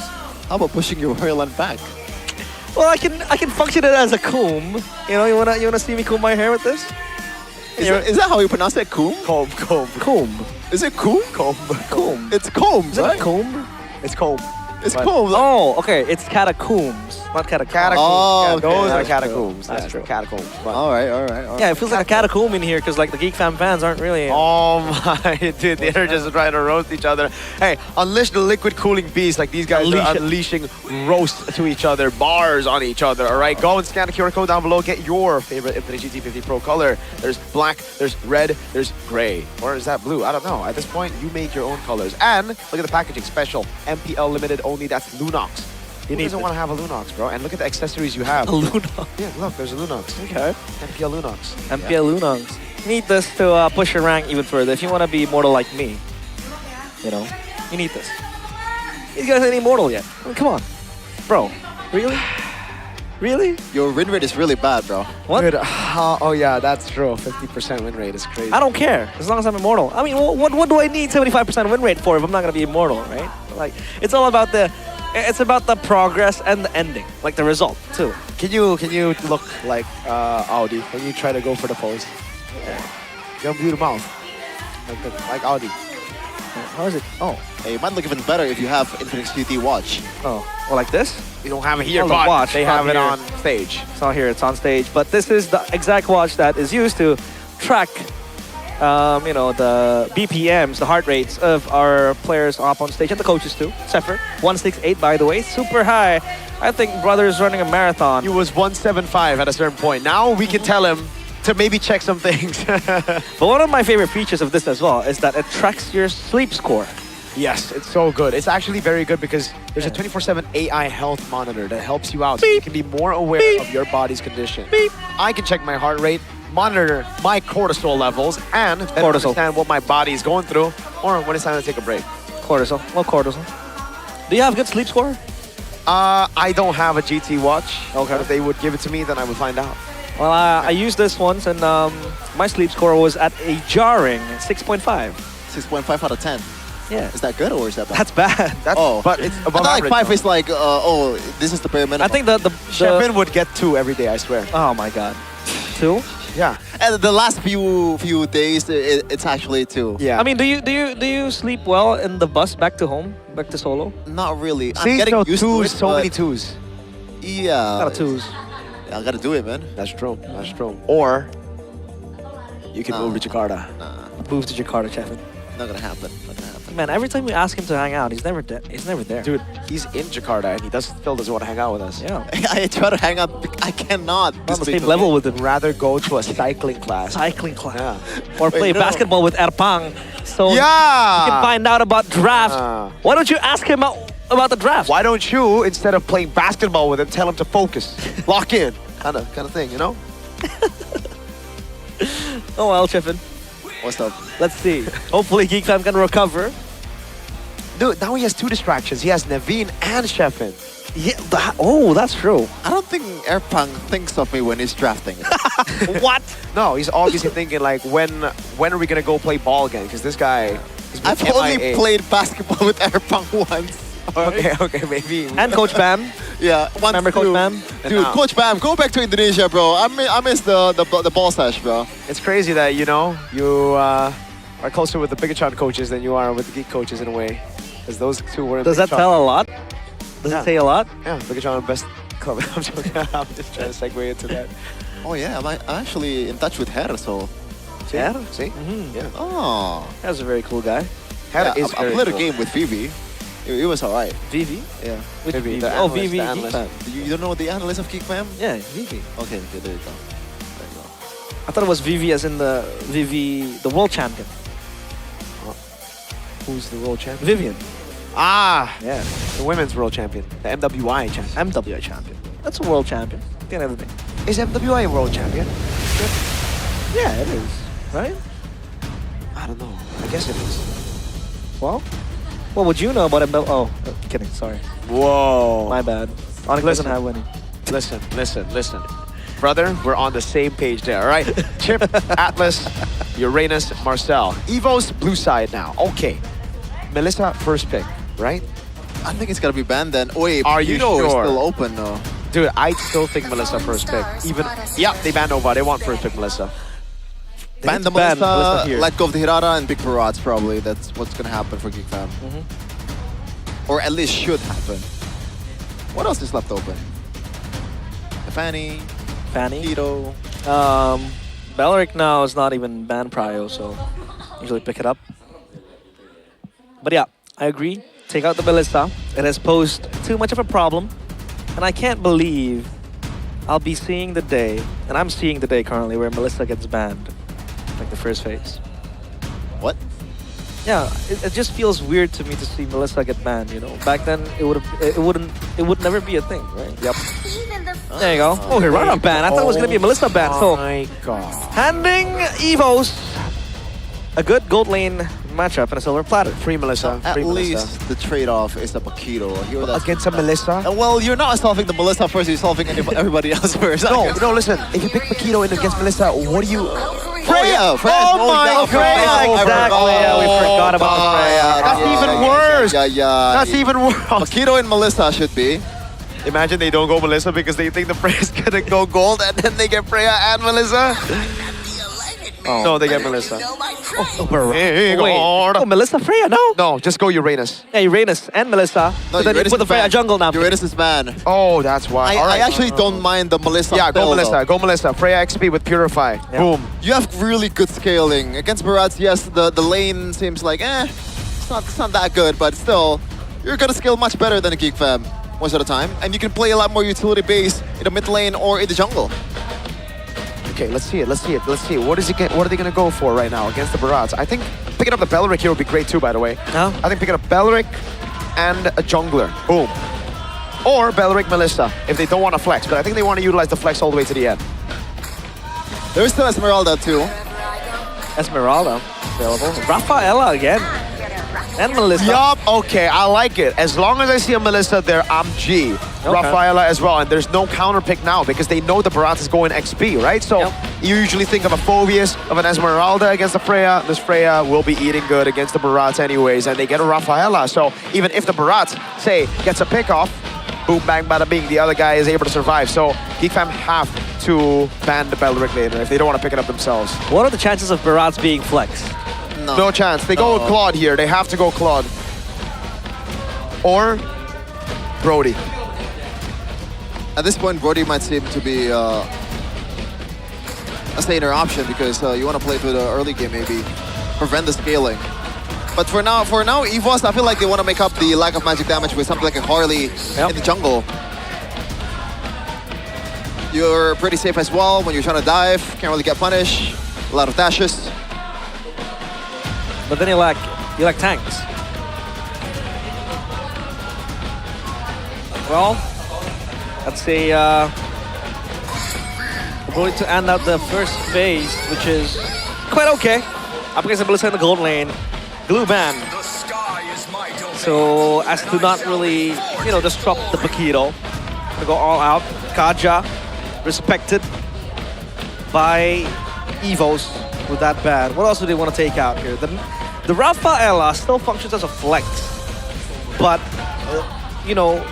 given the fact that they don't really have enough bodies to kind of tank up the damage, I don't think this Rafaela is gonna go roam. Yeah, it's mostly gonna go mid, even if the flex potential is still there, unless they pull out something crazy.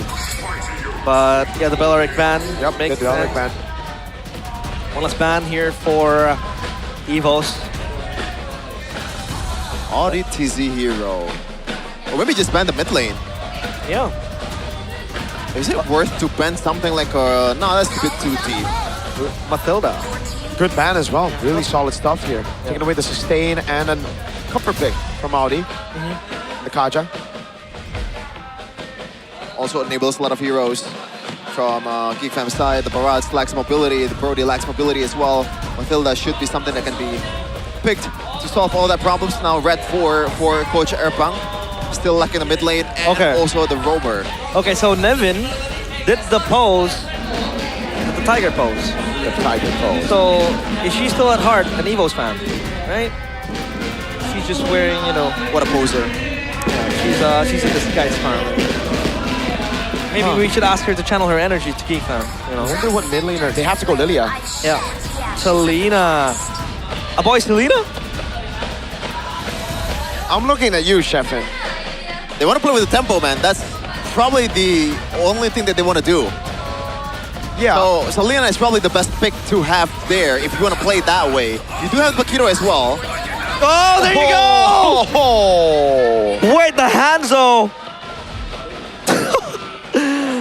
Aldo, you mad lad.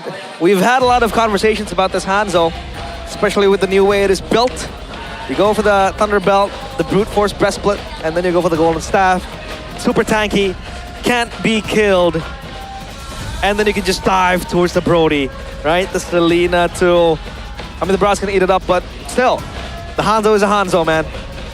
And this has main appearances quite a few times in possibly scrims and also other tournaments. This Hanzo and the Carmilla as well. Yeah. It's gonna be the Badang to maybe deter some of the engages, and with that failsafe, something goes wrong for Geek Fam. This is very good, by the way. We had a talk as well with some of the pros earlier backstage about the Hanzo tank. Incredible against Brodies and Clint, and they've picked it up against it. Now, the thing is, teams know how to play against it, but after maybe tilting a bit in game one, how ready are Geek Fam for this kind of bombastic pick? This kind of cheese from Aldo. Yo, Aldo War knows about this pick, and he's the one to pull it out here in MPL ID. This should be, by the way, the tank Hanzo that has been terrorizing ranked games. Yep. Oh, had my encounter with this. Whoa. It wasn't a good time. It's hard to kill, and in an assassin meta like this, the Hanzo makes a lot of sense because you can play aggressively, but obviously safe with the Pinnacle Ninja, right? Again, just bring your shadow with you. So yeah, it's now out there. Melanodon, let's see if the execution is right, if Aldo is cooking with this Hanzo. Will this be a 2-0 for Evos, or will Geek Fam be able to punch back and secure that 1-1? Here we go. Last game, perhaps, for Evos is what they're thinking with the Hanzo. They want to use this pick as a finisher. They want to pick this up and go game 3 because that will be very, very sussy. Erlan doing a good job though in lane against Kenziski. Not horrible in the trades, but Kenzie obviously still walking out with more of a win. Erlan, he's going to miss out on a bit of gold here. And poke down. Ooh, bad decision to walk up. Let's check the emblem though by Bayou. It's gonna be the support and also the Bargain Hunter for the Hanzo. This is the I guess like the custom or the default set for Hanzo tank. But now, boy, some engages towards Moisa, but I think he's fine, especially with the Rafaela as well. Other than that, a full-on tank emblemization here for the Carmilla, so he knows that he's gonna have to taking up a storm in this game. Yeah, Erlan's not doing a good job pathing, or rather laning against the Brody here, taking those trades early on. That will definitely create a little bit more space. Moeza though, doesn't get into the wave in time to save it, but Erlan will still manage to soak it in. Oh, missed it. The last hit to the cart, but Albert, will TP back. So that's safe. At least for now, the Hanzo super tanky as well, like we saw with the emblems and the talents being brought upon. By the way, like Adelon's having a hard time against this Brody. As it should. Yeah. You know, that's good for Kenziski. That's the normal thing to happen. But the spells though for Rendy, normally if you want to go for, if you're up against this kind of like CZ heavy comp, that you want to go for Purify. But this time around, I feel like Rendy, he knows or he trusts the Rafaela to provide enough healing, and also he wants to bait out some of the resources for them to go into this box that Carmilla created from Moeza. Now the turtle battle, let's see. Yep, they go in onto Moeza, even a stomp down as Albert walks in, over on Auditizi. They go for the stomp, but it's only onto the Freya now, who's still able to sustain all the way. Pops into Vengeance, goes in again. Oh, first blood to Geek Fam. Respawn already, but Moeza falls as well. Well, that's a big win for Geek Fam now, because they have to have the neutral objective as well. And rotation from Kenziski. Very much diligent in doing so.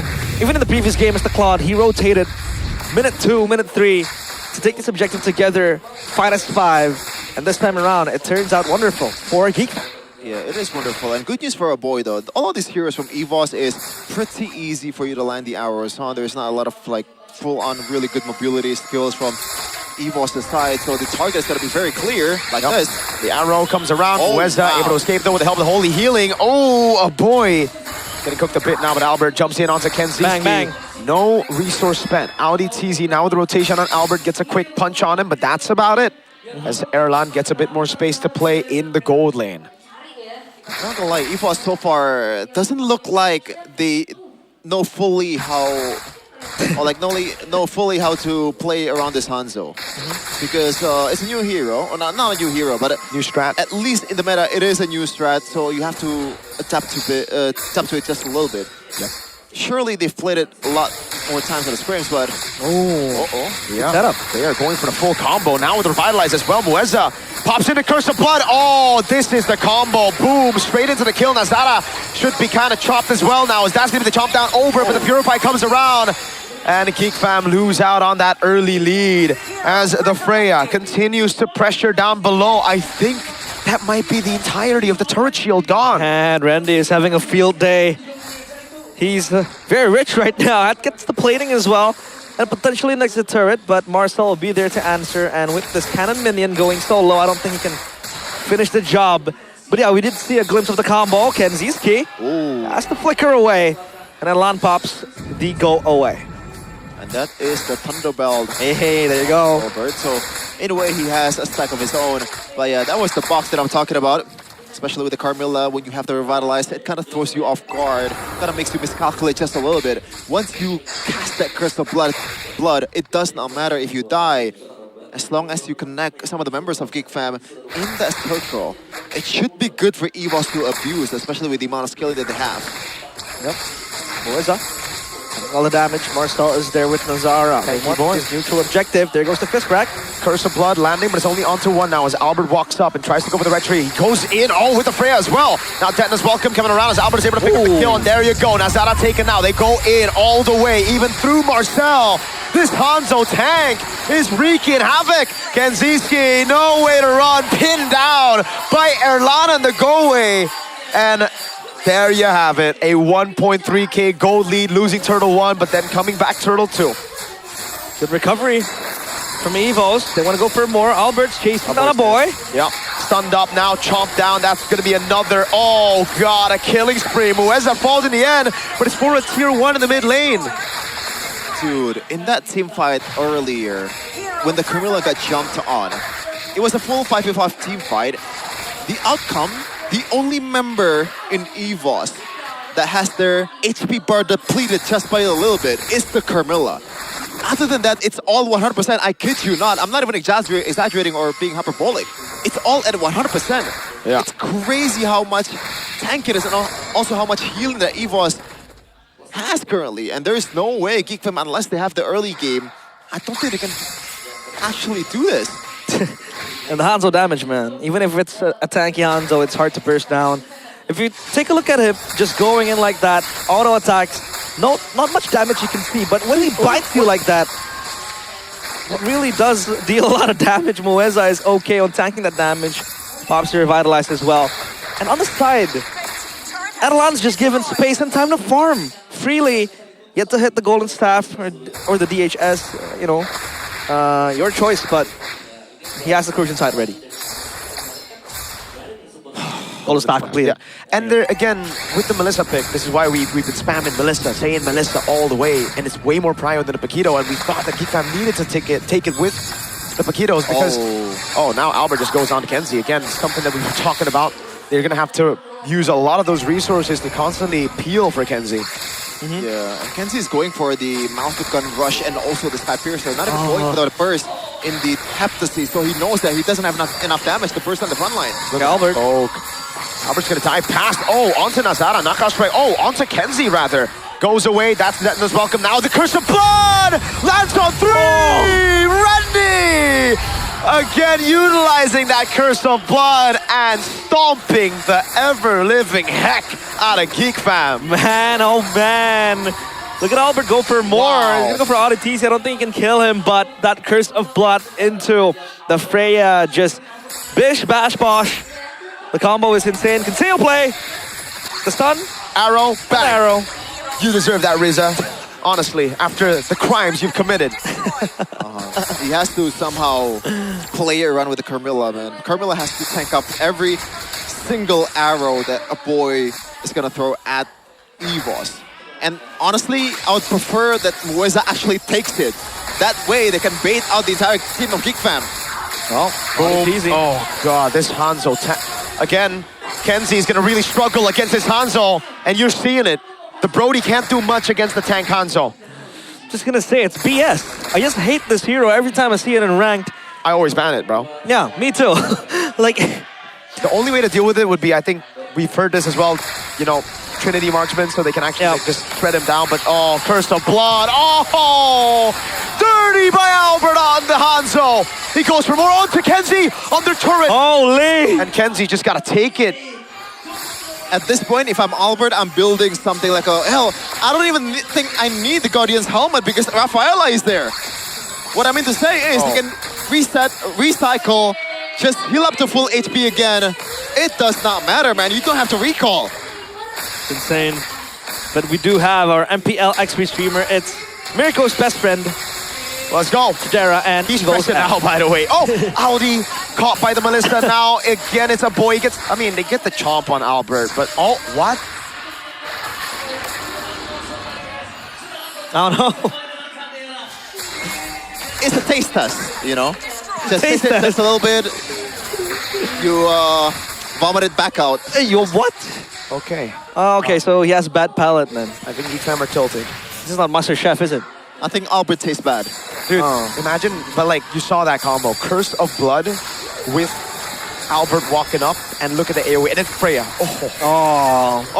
Albert gets the Lord too.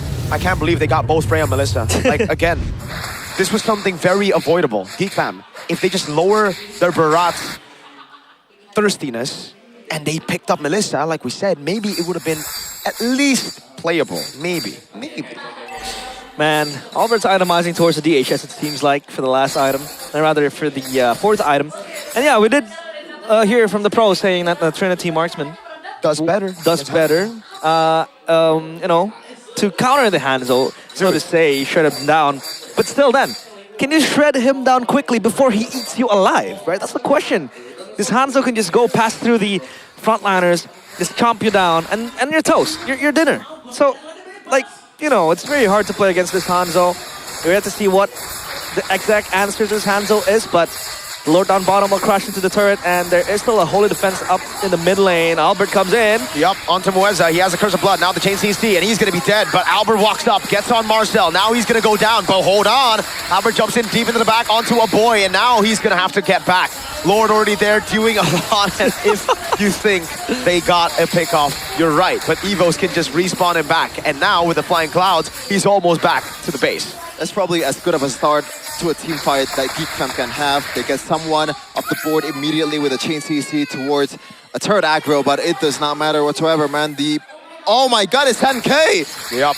10k! Oh my god. Get this GoPay away. Oh, never mind. I love GoPay.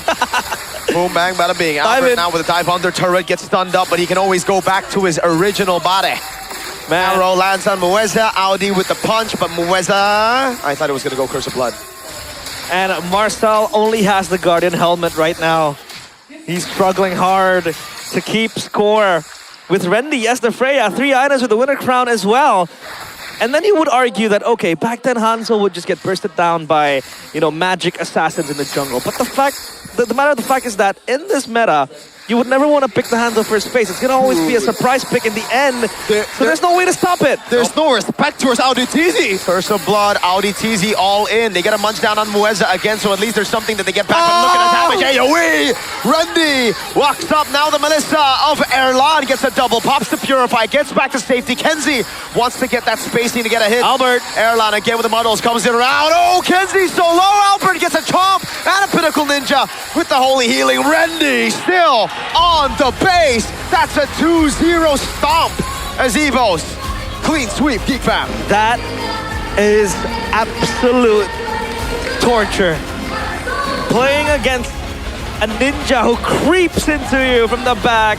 Coach though, cooking up something in the lab and paying dividends for him and his team. Evos 2-0, Geek Fam left speechless. Hello, Dewa, once again. I've come to talk to you again. So you share like the same room down bottom, no? Downstairs? In the bottom of the standings. I don't even know who to vote for my MVP, man. Where they belong. That does not sound good, but that does not look good either from Geek Fam. So they deserve it. Oh, wow. No, there is no chance. There is no chance. Once they get to the mid game and you don't secure that early game tempo for yourself as a Selena, Brody comp, then you're just waiting for the scaling. And in terms of the scaling, you know, the scale tip's even, you know, harder for EVOS. Yeah. Oh, wow. There isn't really a way to play against this. Not until we see answers to it, like I said. Probably the Swift Trinity, but then can you really burst it down before it eats you alive? And you can't really play or counter pick against it because it gets picked in the last phase of the game. It gets picked in blue 5 or like red 5. But up on stage is EVOS alongside Bude Clara Mongstar. Ada EVOS. There is EVOS. Roar! Akhirnya mengroar Riza. Finally, Welcome you to are EVOS roaring, dan Riza. Welcome to kemenangan EVOS. Pertama Your first victory. Untukmu khususnya Riza. Especially for you, Riza. Gimana sih akhirnya bisa bergabung bersama EVOS nih di minggu kedua? How does it feel that you're able to join EVOS in this victory? Alhamdulillah di hari Glory to kedua God, kita in rezeki this second kita day, menang. Sekalian we got it menutup done. lose streak aku juga. Iya, di Also, panggung MPL breaking ini my ya. lose streak in MPL. Gimana sih kalian bisa menghadapi Geekfam yang biasanya tuh mereka menangnya How are you guys able to beat kalahnya Big Geekfam? 2-1, tapi sekarang kalian tutup Because dengan 2-0. usually they Riza. lost Apa yang kamu 2-1, plan but nih now it's 2-0. Untuk Geekfam hari ini. What was the Apakah game dengan plan hero unik against dari Geekfam? EVOS? Is there new Enggak sih, kita unique lebih heroes from EVOS? disiplin aja, No, not really. We lebih just play teratur aja, disciplinely. lebih komit juga satu sama lain. We just Kita fokus stay ke committed diri to each sendiri aja other. sebenarnya. Fokus ke diri sendiri. Ya. Tapi pick-pickan kalian kok. But your picks. EVOS nih berani banget game kedua khususnya. Game number 2 Riza especially. pakai Rafaela. You're playing ada Rafaela. Si Hanzo itu.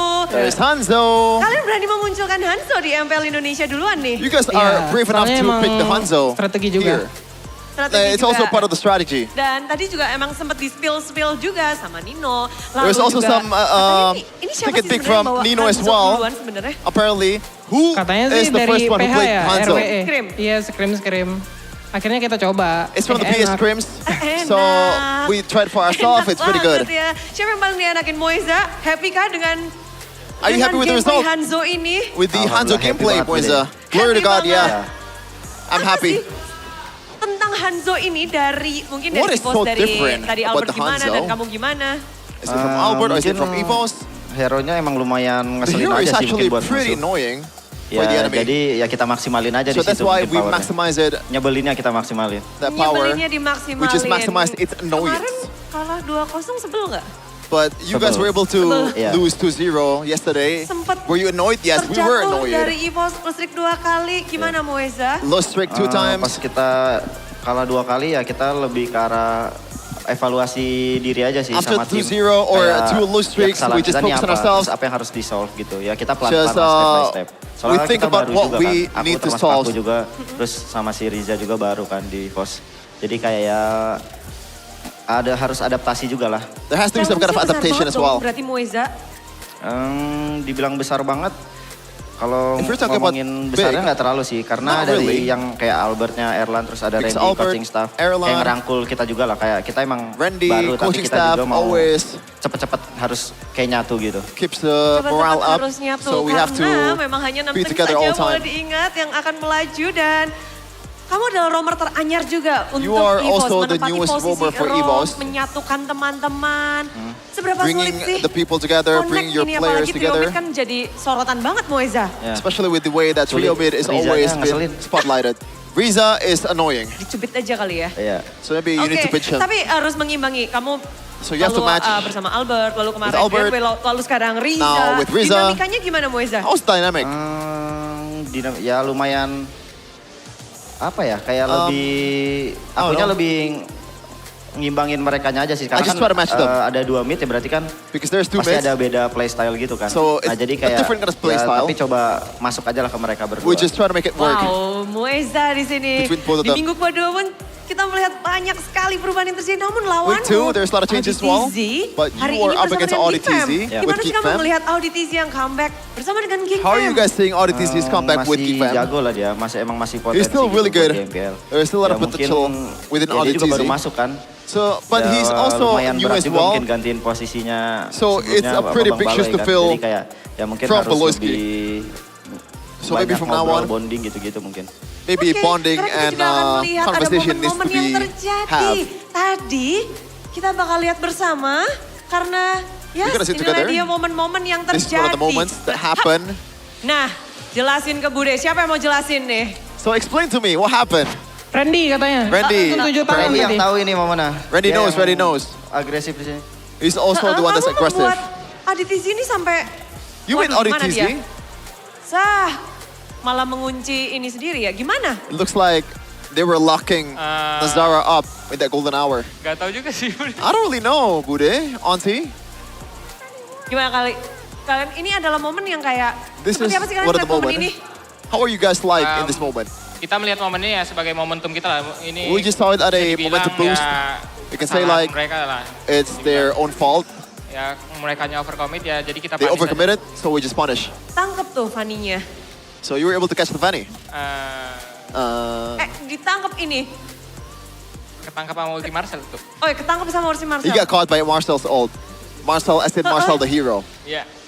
Oke, tapi ini momen-momen dimana kayak But this is the moments kalian bisa where memegang juga game pertama. you guys were able to snatch game 1. Dan And setelahnya berjalan lancar after buat that, kalian. it was pretty Yeah. easy for you guys. Lancar. Yeah. Lancar jaya. Iya. Very easy. Lalu Randy, ini kan How up about and down Randy? juga untuk EVOS. Gimana It's an sih up and down Randy? journey for EVOS. Apa tadi Bude? Up and down untuk EVOS. Up and down ya mungkin karena kita masih belum konsisten aja Maybe sih. because we're not consistent enough. Kita mau belajar buat lebih konsisten aja nextnya. We just want to learn to Buat be consistent next konsisten time. aja. Ya. Sekarang performanya udah memuaskan belum untuk EVOS? Is there, is it satisfying belum, enough, karena ya the itu performance tadi for kita EVOS? inconsistent No, not really, because we're Oke, jadi yang inconsistent. lagi dicari adalah kekonsistenannya. So, it looks like you guys are Iya, looking for that dan consistency, itulah huh? dia. Yep. Kemenangan And dari that is EVOS. it. Akhirnya The nih win for comeback EVOS. untuk bisa ngedapetin kemenangan setelah kalah A great 2 kali comeback dan sekarang after menang. Ada yang losing mau 2 disampaikan times in a mungkin row. dari Is there EVOS? any kind of message? Dari Riza Bude? Ya, From Riza. Bude. Let's go Riza. Let's go Riza.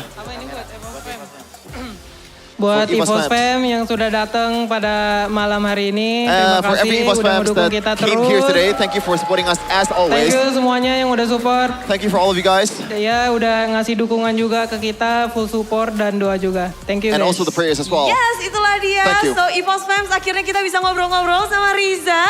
Kita bisa We can kenalan finally juga talk dan with Riza. akhirnya inilah dia. And this Kemenangan is 2-0 untuk tim The victory EVOS. 2-0. Give it up for EVOS.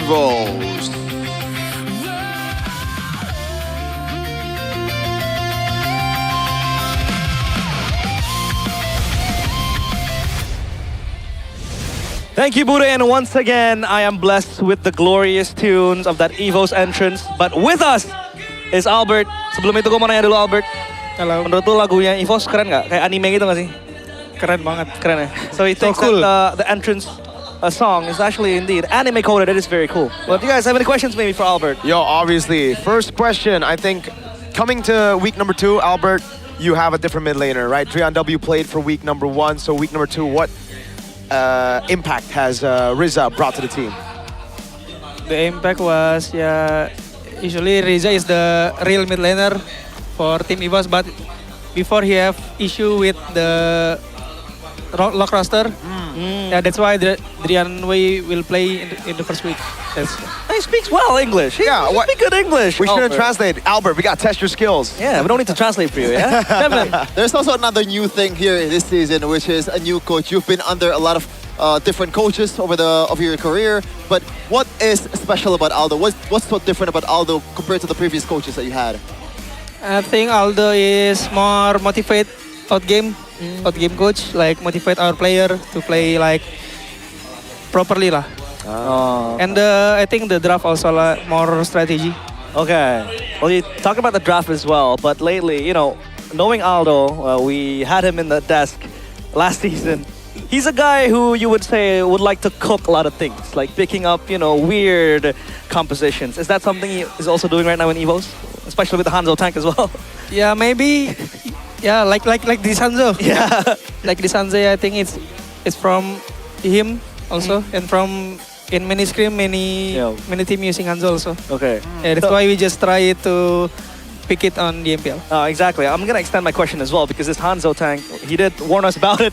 And we have faced the Hanzo tank on the ranked games as well. It's very annoying to deal with. It seems like it's unkillable. How do you deal with this Hanzo tank actually? I think Hanzo is more like play with the team. Okay. Yeah, he built semi tank, right? Yeah, he just need to play with the team. Just like stick and use his ultimate. Yeah. Okay. Because the cooldown is so small. Yeah, small. Small cooldown. Very short cooldown. Yeah, short cooldown. Well, now I want to transition over to our player of the match here for Infinite GT50 Pro. It's Rendy. So last season you played with Luke. Now you play with Rendy. I think I want to ask what the main differences are with playing with Rendy and Luke. I think the difference is the hero pool. Like hero power, I mean. I see. So comfort heroes. Yeah, comfort heroes. Yeah. I think Luke is just like damage. Damage hero. He more power. Right. But Randy, I think he play more utility. Who's the better Barat? Luke or Rendy? Oh my God. The better Barat. The better Barat. Remember when he picked up the Barat with Bigatron in that playoff? I haven't played with Luke Barat. I don't know. I don't know. Okay. I want to ask you about some of the picks that Geek Fam made actually, because I am a Geek Fam fan, so it's tough to have you here actually. I expected Airpunk or someone else. But yeah, it's great to have you here. I want to ask about the Melissa and also Freya at the same time getting let go in the second game. Were you expecting that? Were you expecting the trade for Melissa and the Freya? What happened? For me, I think I didn't expect because I think the Geek Farm will pick the Melissa because we know also Melissa is the OP marksman, the gold lane. Very broken. Yeah, very broken. But we are happy we get the Melissa and the Freya at the same time. Handed to them on a silver platter. We were so surprised as well. We were like, Paquito, Melissa, 100%, Melissa. And then they picked Paquito Barat, and I'm like, wait. They revealed their XP, so Freya can just go XP, no counter, and then the Melissa comes in to beat the Paquito too. So, hey, you ended up getting two very good broken picks, and that worked out. I want to know when in the draft did you finally, you and Coach Aldo, or whoever decides on the draft, decided, okay, it's good for the Hanzo to show up? I think when we have the Melissa and Freya at the first, and we have Rafael also, it suit with Hanzo. And then me also like Paquito, Barat, Brody is just walking hero. Right. No dash, it's more easy to play with Hanzo. Yeah. So now I want to ask you a follow-up to that. When it comes to the drafts, especially with Aldo here, you mentioned new strategies, more strategies. Who has the final say? Is it still Aldo, or do players like you? I mean, the joke is you're dictator Albert, right? No. Mbappe Albert. So do you control the drafts? Do you also have a say here and there? Not really. Not really. Depends on Aldo. Okay. The last call is still the coach. But players just give input. I think this is good, this is good. Give suggestion. I mean, he can play a lot of things. So yeah, exactly. It won't be a problem. I think the most complete, one of the most complete, if not the most complete jungle right now. Oh, wow. So, in this meta, obviously, mostly are assassin meta, assassin junglers. Which jungler do you like to play the most? Which jungler? I think right now Hirara. And Paquito. Who do you think is the best Hirara in MPL ID? For me, Albert? Kevin. Kevin. Okay, the king. The King Kevin. King Kevin. We call him the Chode over here. I want to ask you a different question though, about the jungle as well, jungle priority. Now you have Hirara and Paquito as top 2, right? Consensus. Now I want to ask you about the Suyo. This is also used to be one of your favorite heroes to play. Do you think Suyo is still a much superior pick compared to, for example, like a Nolan or YSS, or is that just up to preference and also the way team plays? Yeah, I think it's just preference on how they team play. But for you individually? And the user also. Okay.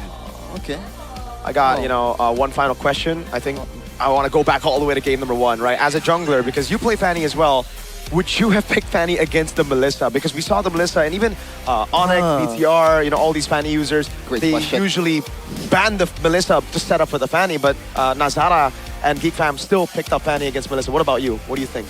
I think I won't pick Fanny if there is Melissa because yeah, I think the ultimate is so annoying for Fanny, right? He cannot go through the Melissa. I think it's not very good. Right. And whose call was it to go double down? Melissa and then Ruby after seeing the Fanny? I think we all, all the team, I think we just say Ruby is very good there. Oh, okay. Yeah, good stuff. The whole team just together in a consensus. But before we wrap up quickly, anything you want to say to the EVOS fans? I think for the EVOS fans, thank you for supporting us. Thank you. And keep supporting us week by week. Week by week, because it's, game by game, right? Yes. Brick by brick. It's until we go to Surabaya. But thank you so much, Albert, Thank for you. being with us. We'll go with a quick mic check on that win. EVOS against GeekFan.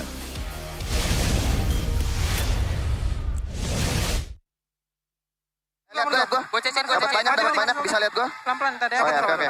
Nanti bisa dihidupin, aman, bunuh dulu. Mati, boy. Oke, pas tau Bob. Gue hidupin gak ini? Boleh sini, luar teh. Lihat ya, konsil, aman guys. Goltin di badan. Mati. Aman guys, aman guys. Gue skill 2. Boleh guys, pelan-pelan. Lihat gue guys. Lihat. Nice Ren. Gak ada puri kalau di guys. Nice Watson. Bisa. Golti. Mati. Nice banget tim. Alhamdulillah. Let's go boy. Itu end lu. Aman. Nice banget. Kalena dari biru. Kita tuh leh. Iya dia gigit gua. Golti. Lihat. Barat. Gua pegang belakangnya kena 3 orang. Baratnya lagi enggak ada flicker kan? Iya nih. Skill 2. Talbot lagi. Gua stun lagi. Gue debet tat, aman tat. Gua stun. Lihat sini guys, 2 orang. Aman. Sumpah mahal aja itu. Nice banget. Aman. Lu ada ulti lagi, Bob? Bisa lagi sini, guys. Bisa lagi. Brody. Nah, flicker. Bisa. You could hear how much fun they were having with that composition. The Hanzo just terrorizing you, slithering like a snake, uncatchable, unkillable. And on the opposing end is GeekFan. So we found the snake that we were talking about. It's the Hanzo tank, and honestly, it's Albert. Yeah, Slytherin, all over the map. What do you have to say? Even Fanny says, player man says, I won't pick the Fanny. Pick the Fanny. That's why I want a Geek Fam to win, just so that I could ask, just so that we can investigate who pulled that war crime. Like, who the hell made that decision, because they have to be investigated. There's something wrong with them, for sure, brother. Is that worse than the crimes that the war crime general has committed? I think the war crime general will be disgusted at the sight of that. No, because it's one thing. It's one thing picking up the Fanny in ranked games against Melissa, because you're up against really bad Melissas. This is Erlan, bro. This is one of the genuinely. I know there's a lot of Erlan hate and slander, but he's very good on Melissa. Especially with the Nobara Kugisaki. And then all of them apparently said, "Yo, this is Ruby. This is free Ruby." Oh yeah, Ruby. What do you want about Ankit Go? What do you have to say, Geek Fan man? I don't know, man. At this point, yeah, my hopes are quite low. Seriously, I'm not even joking. No hopes? Even when the war crime general is picking the Natalia, the Sabers, there's a clear winning condition. Vision. How there is a vision. It looks so disgusting. It looks so. Why are you making it hard for yourself? Well, not really. It's there's a clear winning condition, but it's hard to achieve. But this time around, it feels like the condition is not clear, and it's pretty hard to achieve. I mean, if you can have it hard, why do you need to have it easy, right? Boom. It's the mindset that we Indonesians have. But standings, Bigatron Vitality up there. Congratulations on this 1 week. Listen, brother, there's no 1 week standing. Brother, we don't celebrate these. Oh, you don't? It's a marathon, not a sprint. Last time we did have echoes of the regular season champions. Oh yeah. And then losing to Geek Fam or EVOS. I can't remember. It was season 13. Not gonna lie. I gotta say, Geek Fam are better than Onyx, because Geek Fam did get a game win. Okay. It's hard to hate Bigatron's players, bro. Yeah, me too. I don't hate They are so well spoken. Dude, Shogun is probably the most. It's called bantering. We call it in basketball a low maintenance superstar. I know he's low like a Youngmin Son type of deal, Yeah, bro. Like a Luka Modric type of deal. Can't hate him. He does not ask much as a superstar. Yeah. Oh yeah. He's very. I remember his humble beginnings. I used to see him back when he on the Kagendra days, and yeah, he's very humble and like what we heard from his answers. But now let's take a look at the Rookie of the Week. Do you have any guesses? Dude, there's only one. Do you have any guesses, Shevin? I'm not sure, man. So are we expected, like, okay, before that, Rookie of the Week, especially, this is the only one, like, seriously, it's literally the only one. I did not expect them to use my quote. I have two quotes. funny. I have two quotes that maybe should not be shown here. First of all, participation award. That's funny. Okay. Second of all, it reminds me of the time where I won the third of the state chess championship when there's only 3 players. Okay, Miracle. So he's the only one. So are teams expected to make transfers so that we can welcome new rookies? Dude, I don't even know, because like trusting your rookies is a very TL thing to do. And hey, Kevin actually, I think deserved it. Even if there was another rookie, he probably would have done, he would have probably won this Rookie of the Week award. The average damage per goal, man. He carried TL ID in a comeback against Na'Vi. Against Na'Vi. Yeah. Against all the teams. But after this, we do have the player of the week. Who do you think will it be? Niall. I think it has to be Erpang. I'm kidding. Oh. Niall is what Mirko calls, and drumroll, player of the week. Niall, you shall receive. Wait, they used both my quotes. Well, I don't pick Niall, that's why. And I didn't even give a quote. Okay, but you chose Niall. I chose Niall, yeah. World class. World class. I'm guessing you voted Shogun. Yes. Okay, because I was going to say, like, if you voted someone else, I don't know who it is. Yeah, world class. I think it's as simple as that, dude. Niall. Every season he comes in, even after winning MPL and the previous international tournament, still is doubted. People are still saying, this guy is too bombastic. He's not the composed type of player. He takes too many risks. And I say yes to all of that. But if you're good enough to take those risks and constantly come out on top on those gambles, you have a player like Niall. The cold-blooded jungler. And he proves why he is world-class, like Mirko mentioned. But we do have the next week scheduled by Todak. It is all over here. Friday, 28th of August, Vitality, or rather Bigatron by Vitality, excuse me, against Na'Vi. Dewa against Geekfam. I mean, by the way they're playing, we might just call them Vitality, right? Because they're world class. TL ID against Onyx, Alter Ego against Evos, RQ against Bigatron by Vitality. And Na'Vi. Are you okay? Na'Vi against Onyx, Geekfam against RQ, TL ID against Alter Ego. Shevin. You know that meme, treasure versus treasure? Shevin, Geek versus Dewa is going to be a banger. It's going to be a banger. Treasure versus treasure. You know the battle that they fought in like before the World War? What? It's called the Battle of Mid. You know, this really reminds me of the Tai Lung quote. What is that? Tai Lung, you know, when he's like... Yeah, I know Tai Lung. When he met Poe, he's like, this battle will be legendary!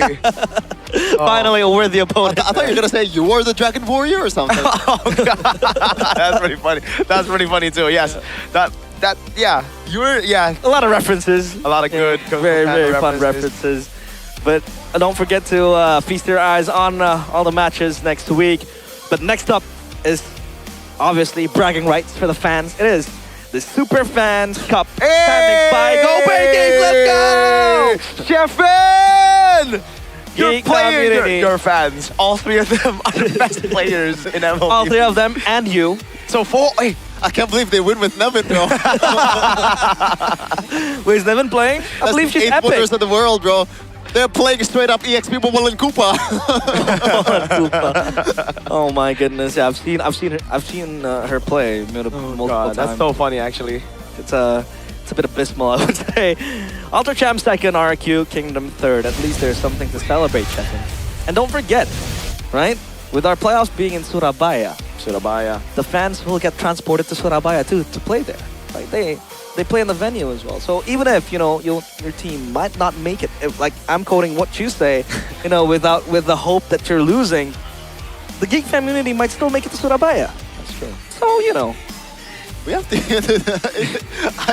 I'm just picturing like the way we actually the logistics of it. Logistics. The way we travel to Surabaya. We can just rent those like small electric cars, and we can all fit together.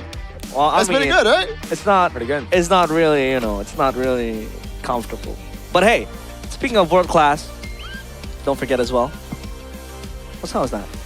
That ain't me, yo. That ain't me as well. I don't know. I don't think that's me. That's not my Infinite. I think it's on my Aqua device. Actually. Aqua a notification device for y'all to go check out everything, literally, that you need. Anything that you need, man, it's right there. You need a washing machine. Washing machine? You gonna want a fridge. You want AC? What if I want an TV? AC fan? You want an AC fan? You want anything? Actually, Mirko, the fridge, the refrigerator, whatever you want to call it, it's actually very unique because it has like an LED screen where you can watch things. I can watch MPL ID through that. No, Can I play Mobile Legends on that? I think you can. I don't think it can. It's a mobile device, so no. But you can watch MPL on it, right? And there's a 100-inch screen TV that you guys can get. Aqua. We actually have Aqua TVs as well everywhere here in the building. It's fantastic, amazing. We actually are using LED Aqua screens right now. Boom, bang, bada bing. They're over there, and because they got the mini LED display actually has Dolby Vision. Every visual looks incredibly clear. It's my favorite brand of TV. So go get yourself Aqua Electronics. Man, Japan #1 quality. Saiko no quality. Nihon din janai. Demo Aqua ichiban taisetsu na mono. Arigatou gozaimasu. Hai. Subarashii desu. Well, next, if you have your Boku fridges wa ready. Aqua daisuki. Boku wa Aqua daisuki. No, that. But boku wa Todaku daisuki desu. Oh, I love Todak. Especially the Todak Throne, and as well as the merches. You can check it out. And this QR code you can scan. Cultured by Todak is everyone here in MPL ID. Don't forget to visit their website as well at www.todak.id to check out the full catalog and ongoing promotions. Don't forget as well to check out their podcast, the Todak podcast. That podcast. I forgot the name of the podcast. MPL Talk, brother. MPL Talk. Thank you very much. MPL Talk. Scan the QR code, check it out. I you. can't wait to actually watch MPL Talk because I would love to know what KB, Age, and Nafari thinks about yours truly, D-Fam. You know, Shout out the one other guy, bro. Oh, Abang Lord. Is Abang, because like sometimes he's on and sometimes he's not. Well, don't forget to shout out Nevin as well. Like he wasn't there last week, I believe. Is Nevin still there? No, I don't think she is. I don't know. Yeah, that's why. See, I don't know who the host is. Yeah. Who the host be, though. We'll see later. We'll have a good time. We're having a good time today, aren't we? We're having it. I mean, you're the one having a good time because like Onyx lost, Geek Fam lost, but everyone can have a good time with Good Time. Because if you're watching MPL, this is the perfect snack to accompany, and everyone can get their hands on millions of diamond only with 2,000 rupiah. Mabar bisa good time. If you're playing together, you can have a good time. Scan the QR on the packaging for a shot at MLBB Diamonds. Check it out. Do you love good time? I love good time. Are you having a good time? Literally and metaphorically. I want to say, Chefin. Okay. What? Just want to say. That's what happens. What happens when you don't celebrate in season 17 beating Bigatron. Oh, that's like 6 months ago, bro. I hold. Wait, was it 6 months ago? No, it's not 6 months ago. It's like 3 months ago. No, but time flies fast. Time actually is flying really fast. I don't like it. Because we're having good times here at MPL ID with our so good sausage Japan. What does that mean? Sausage Japan? Japanese sausage? Yes, sir. Nihongo sausage. Is that really? Sausage. So yeah, they sell sausage, but yeah, eat it up. Beautiful. Actually, I ate mine and Chefin ate his as well, so we don't have the products on our hands. We stopped it earlier. We ate each other's sausage. Well, yeah, we did. I ate your sausage. You know, you gave the packaging to me, right? Tastes pretty good. I could go for seconds, man. Yeah, I like my sausage spicy as well. Don't like the cheese one. I'm gonna leave it to you guys, bro. I'm gonna shut up. Eat it up. Sausage Japan. Japanese sausage. Nihon no sausage. Ichiban no tabemono. Just say number one. Ichiban. Number one. Number one. Number one. Number one. Evo's one. Can you read this one? What? Ichi. There's someone that's saying like, Oh, I can't read kanji, but this says like human. This is like a kanji for human. I can only read hiragana and katakana. Oh, okay. Is hiragana like Hirara's brother or something? Hiragana is actually Hirara's dad. Ah, I see. So hiragana had a daughter with katakana who becomes Hirara. Ah, I see. So that's why, you know, I'm deep into the lore as well. Very nice. Delicious. So good. Delicious? Oh. Oishi desu ka? Oishi desu. Oishi desu. Oishi desu. Subarashi. But hey, Subarashi desu ne is going to be the closing line because it has been a very, very sweet week today. And even this week at MPL ID Season 18. We are still going to play all the matches on week 3. It's still going to be a long, long marathon until week 9 before we enter Surabaya, the land of the crocodiles and also the shark mythology, Really? right? Yeah, that's so sick. It's like the crocodile and the shark. But hey, it's been us 3 and MPL ID Season 18. Realize, Miracle, Chefin. Anything you want to say before we close the broadcast? Can we please get one win, bro? What about you, Miracle? Can we please lose, dude? Like, we need to learn in the regular season. We can't just be smashing everybody. You want to humble down the players? Okay. No, not humble down. Kind of like, I'm worried that if they do too well, they'll okay. the playoffs. But hey, MPL ID Season 18, we own this. See you next week. See ya. Semua tim semakin berusaha untuk mengejar ketertinggalan dan mungkin mempertahankan posisi terbaik. Dan melihat bagaimana 9 tim sedang berjuang, kita pun juga melihat semangat dari para caster, para talent, dan juga para semua super fans yang hadir. Terutama tentunya untuk para sponsor dan partner, karena Bude ingin mengingatkan bahwa MPL Indonesia Season 18 powered by Munton, supported by PBSI, presented by Official Gaming Phone, Infinix, Official e-wallet, GoPay, Official Gaming Chair, Todak, dan partner in esports ada Aqua, Telkomsel, Bayu, IndiHome, Good Time, dan So Good. 9 tim masih akan berjuang untuk menjadi 6 tim teratas untuk bisa pergi ke Surabaya. Dan tentu saja semuanya membutuhkan perjuangan. Ini baru minggu yang kedua. Bagaimana di minggu yang ketiga? Tentu saja semuanya akan dijawab oleh 9 tim yang akan beradu di minggu yang ketiga. So akhir kata di minggu yang kedua, terima kasih dan sampai jumpa di minggu yang ketiga MPL Indonesia Season 18. We own this!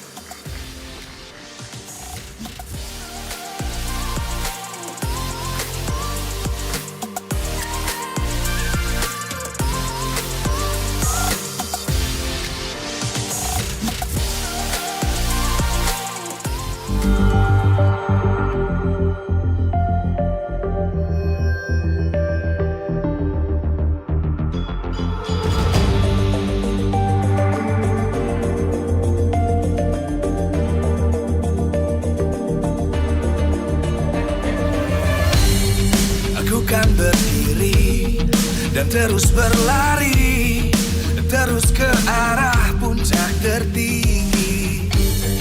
Ku takkan berhenti hanya sampai di sini.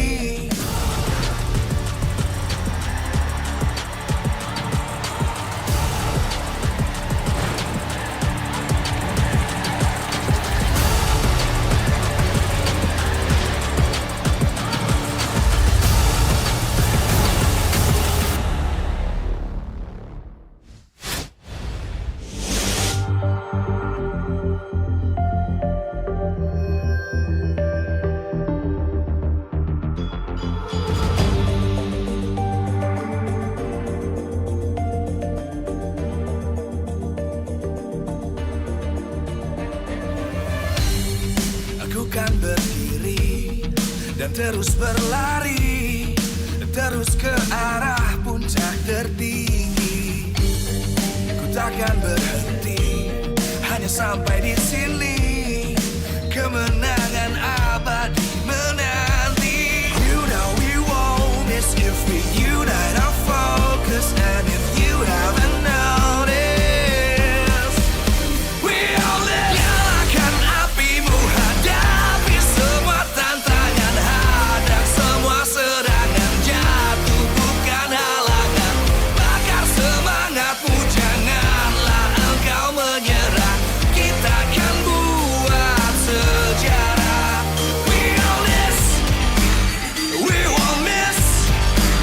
We all this, we won't miss.